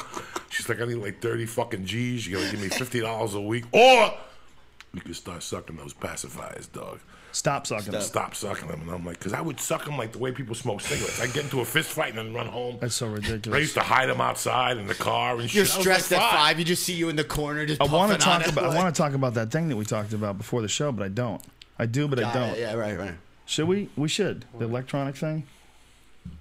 Oh, yeah. Why Yeah. not? Listen, folks. You want to know at what level they're kicking it here in California? Do you want to know? Do you want to really know? They have electronic cigarettes. Look what Brian's holding up. That are all weed. Yeah. They're 200. How many hits are there's there 200 in each hits one in of these those, jobs? dog. 200. 200 hits in those. Do you know how ridiculous that is? That one thing, you could carry that around for you for days. For you. You could carry that shit around for days. And just get blitzed. So you put the weed in there? No, No, it's preloaded. It's preloaded, and it's Let me just take a pull of that shit. full of Preloaded, marijuana. and it has to about 200, and you draw it for 2 to 3 seconds. 2 weeks, you got to charge it. And it's sativa. That's not over, cocksucker. This is amazing. This is sweet, And you don't need a lighter super or blue. nothing? No. This is super blue dream sativa. Now, where do you get this from? Shop, only 2 or 3 seconds. It's called an MEDA stick. STI. This is amazing. It doesn't smell at all. I don't, except for when you. Yeah, but the problem is you can never smell weed. When you're smoking weed, you don't smell it. Yeah, This is us on a plane? I That's what you're trying wouldn't. to tell me? I don't think you can do it on a plane because something's coming out, and that something will probably set off the alarms. Yeah. Well, what I did here is Vapor, this. it's water vapor. I did hear water this in vapor? Burbank. Yes, I had Why to do they talk- need to do the water vapor? Is it I necessary? know for the cigarette, they do it so people get the whole thing. You Right. see the fake red, you go Right. in, and then you see the. Fake red's hilarious. Yeah, you see and then you blow it out. So people who want to not smoke, that you're going through the whole motion. You see it, you light it, and stuff like Dog, that. listen That's to this. fucking the last badass, time I man. flew into Burbank, I had a talk with a cop Send in that shit this Burbank. way. Joe You got your Rogan. own. Come on, Joe man. Rogan, it's over. Lucy, Joe why are Rogan. you so greedy, man? Because it's only 100 hits. Joe Rogan, it's over. Brian, for Joe real. Rogan. Just knock What's down wrong 14 with you hits. today? Joe Rogan, it's over. You can From buy accusing cartridges. Starbucks of random drug testing. Joe Rogan, I talked to a cop at Burbank, at Bob Hope. The motherfucker said, he goes, "Look, I don't care we don't care where the fuck you're flying no more. Please check your weed." He goes, "We get people checking weed now, 3 ounces on the conveyor belt for security purposes. We don't give a fuck no more." Really? That's how bad it's getting. LAX too. They don't give a fuck. Used to be they didn't give a fuck if you were going to somewhere in California. Now they just said, just check fuck it. You're on. Really? So you could bring weed through the fucking PSA? Don't hold that up, Brian. People have all the information. Make them get on a trip. Put it. They can take you their gotta own put trip. it on the. You got to put your weed on the belt and let it go through fucking the thing. Really? It's So over. you tell them It's this is weed. Yeah, they know. They know. Don't be stingy, Brian. Keep that thing going. Keep it passing around. Get your own, dirty bitch. Brian's taking his ball and going home. So listen, we're near the end of the podcast because I got to get the fuck out of here because I'm going to the premiere of Warrior tonight. Oh, really? Yeah, Brian Callum's playing me. I'm gonna go see that. That's gonna be interesting. And you know I'm in fucking. I gotta go to a premiere tomorrow. Bucky Larson, Born to Be a Porn Star. And Bucky shit. Larson, Born to Be a Porn Star. What's that? That's you in the it? movie. Yeah. Me and You Don have a Johnson. play? What's the play? What's the part in it? I'm a porn producer. They try to show me porn. Is this like a some big dirty movie? bitch. It's Looks Nick awesome. Swanson and a bunch of Really? people. Nick Swanson. Swanson. When is it coming out? Friday, but it goes Let's go up against out. Contagious. I'm Did in you- no danger. did you Let's meet go out Stephen Friday Dorff? night. I'm in no danger. I'm against Contagious. Did you meet dog. Stephen Dorff? Yeah, we were at the party. We Oh, went that's to the cool. fucking party together. All of a sudden, you forgot. Then I take you to the. No, you invited. Oh, I wait. took you to the No, party. no, Stephen you didn't. Dorff came with Gina Ritchie and Ben Owen. Owen Benjamin came at the end. I left you at the party with the drunk chick from fucking Playboy. You forget now, cocksucker? Brian, I need to take you to a doctor. That's it. It's over. Me, you, and Terry went to the party. We ate the meat with the steaks on it down on Wilshire. You need a fucking Me, you, doctor and my for that. wife went to the rap doctor. party. Just a quick little brain CAT scan type thing. Yeah, you just, Check that That bitch out. pussy's turning your brain to mush. That's that what what it is. it You're is? like Henry Hill and Goodfellas, cocksucker. I saw him at the grocery store yesterday. I tried to get a picture. How bad does he look? He was in one of those little carts How do you that know the what he old looks people. like? Isn't he in the fucking mob? Whoa, this shit smells like weed. I know exactly what I he don't looks give like, a but he fuck. was at the grocery store in that. that little Gacked up. cart that the. Gacked up. Yo, this smells exactly like skinny. weed. Boy, he's gacked up. I was trying. I wanted to get a picture with. I told my wife, I go, just take a picture. I'm gonna stand by. Nah, dog, you should have gone up to him and told him you were holding. Hey, is He'll this definitely- missing something, Heffron? Because it smells like weed. Smell that. You get the 100 hits where you smacking it. Bye. It's only 100 hits. Well, let me Is see. there something missing off the front, or is it supposed to be like that? No, I think that's right. Smell that shit. You can smell the weed right through that. That thing stinks like weed. I can't take that nowhere. No, What? that's the same. Trust that's me. the same thing. You're trying to get me arrested, bro. This thing stinks like weed. me Are you smell that crazy? shit. Let me smell that. Joey, smell, Put some Lysol on it, Joe. smell that shit, Steal Joey. Brian's in because Brian's doesn't. I'll switch you. Smell the mouth part. No, I want Well, the that's fake because you cigarette. just did the. Smells like teeth Jesus. and breath and ass and fucking everything that goes in my mouth, cocksucker. You know what I'm saying? Relax, I'm smoking. I want one too. We're on the Pass it cuff. over here. Hey, I don't think it does. So this I- is the question that I had. I'm thinking about opening up a comedy club. I've been thinking about that for the last couple of weeks. I've been telling you that for years. You're right. You have been. You've been telling me I about it. fantasize We about talked it every about buying week. the ice house at one point in time. Yeah. Remember when they were trying to sell the ice house? We're like, maybe what would it be like to buy a comedy club? What city would you do it? I don't know, man. I would have to have somebody fucking run it, though. Somebody that I trust to run it. That's the real problem, because I ain't got the time to really. But to have a club where we all had a vested interest in and we all worked out there all the time and we set it up the right way. I mean, essentially, look, the Comedy Store was one of the greatest creative moments for you and I and a lot of other comedians. But why was it? Well, it's because there was a lot of great comics hanging out there and basically running the show. I mean, that's what it was. It was a fun little club where we all got in and fucked around, and people knew that they could go there pretty much any weekend and see some fun shit. We need to recreate that. We can recreate that somewhere. It wouldn't be that hard. As long as we Small don't go room, crazy. like, yeah. not Small small, room, like yeah. Small room. 200, 250. 250. Even that's, like the too per- much. Even that's too much. Oh, okay. Man. We You don't know- want to compete with nobody. By the Yeah. way, what's going on there, dog? Who? Are we What? allowed to talk about it? What? What? We allowed to talk about I it? don't know. I went into the Improv last Tuesday. That shit is fucked up. What are you Jack. talking about? Went to the Improv last week, and Judy Brown was there. When was the last time you went to the Improv on Tuesday? So I'm walking around, Judy Brown. I haven't been there in a while. Shaking people's hands, and all of a sudden, as I'm walking out the door, I get a tap on the shoulder, and I get a newspaper article drawn on me. Have you seen the newspaper? What? Front page of the business section in the L.A. Times. They caught our boy with our hand in the motherfucking cookie jar. What are you talking about? Robert Hartman. He's What? getting sued by Bud Friedman. Stealing like a motherfucker, double dipping 15% and owning the club. It's in there. You know why? You ready for this one? What? What the guy told us, the story they told us that they're going to open up 3 new clubs called Levity. Yeah. Bud said enough is enough. Enough of you motherfuckers robbing me. The reason why they call them Levity is they don't have to pay the fucking franchise tax. And they've been doing it now for a long time. Stand Up Live. They're having a good time with the Funny Bones. Bud came out of that coma. I heard he cut like 8 Jews together, and he goes, "We're going to get ours." They've been out. Mark Lano's been down there. It's over. The cat's out of the bag. Are you sure about all this? You better look on that fucking newspaper and see what it says right there. Scared. I don't want to read it right now while you're getting worked up. Oh, I just want to agree with you. I don't give a fuck. Passes. The improvs have been good to me no matter what. Improv's been I'm good just to me saying too. that every fucking dog has his day. They accusing you, where there's smoke, there's fucking fire. Well, what I'm saying is a small place. I'm not saying anything even close to as big as the Improv. Like you did Sal's Comedy Hall. The club that I started off in Ann Arbor, that basement. Perfect. Perfect. What is that? 150 people? Yeah, 2 if the fire marshal isn't going to show up. But you can have that place at 200. The room, or even like Wendy's Club in Denver. Yes. But that's bigger. Works. That's like 300. Is the Ice House still for sale? I don't know if it's still for sale. Because that new side room where we did the Death Squad comedy show last week, that side room is fucking badass. That's like 90 people. Yeah, it's got a new sound system, new seats. We're going to have a show there Friday. I'm doing my one-man show the whole month. Most likely I'll be there. It all depends on where we're shooting Fear Factor that day. Sweet. All right. Most likely. I guess you'd have to open one here and not I need to get on stage. I need to get on stage because I got a lot of dates coming up, ladies and gentlemen. Tomorrow, the tickets go on sale for our show at the Verizon Theater, October 7th. Joe Diaz and moi, and we're gonna fuck that place up. Going back in to Houston, H-Town, Texas. old school. We haven't been in Houston, Texas in a long time. 4 years, 5 years. We're gonna God damn. Yeah, it's been a long time, Miss man. that place. And that's the place where I recorded my first CD. That's the place where I first got recognized as a comic, really. That was the place where I first started selling out. I never sold out anywhere in the country but Houston. Houston had this whole, like, history of that kind of comedy, wild comedy. And Joe Diaz and I went in that place, and when my CD got released, we did a fucking free show there and advertised it on the radio, and it was one of the most fun nights I've ever had in my life. And the club was like, "Oh, we got to charge." Remember, Mark Babbitt was like, "We got to charge, we got to charge." And you said it best, like, it's not in the spirit of the thing. It's not in the spirit. We were high as fuck. We were like, we should do a free show. And he's like, "Joe Rogan, that's genius. Do a fucking free show. Let 'em come out. You two on the fucking building in L.A. Do that sometimes. Yeah. Get on a building and start playing. People fucking show up. That in the spirit of the thing. Do you have enough money? So sometimes do a fucking free show. Rock that. Well, this one ain't free, bitches. Okay, you gotta pay for this one because it's at the Verizon Wireless Theater, and they're charging me. And that's October 7th in Houston, Texas. Tickets will go on sale tomorrow. If you look on my Twitter, it's twitter.com/Joe Rogan. It's on today. Is while we're recording this is the 6th, the 7th. They go on sale. Hey, can I drop something there? Yeah, the password is speaker. There's a pre-sale tomorrow.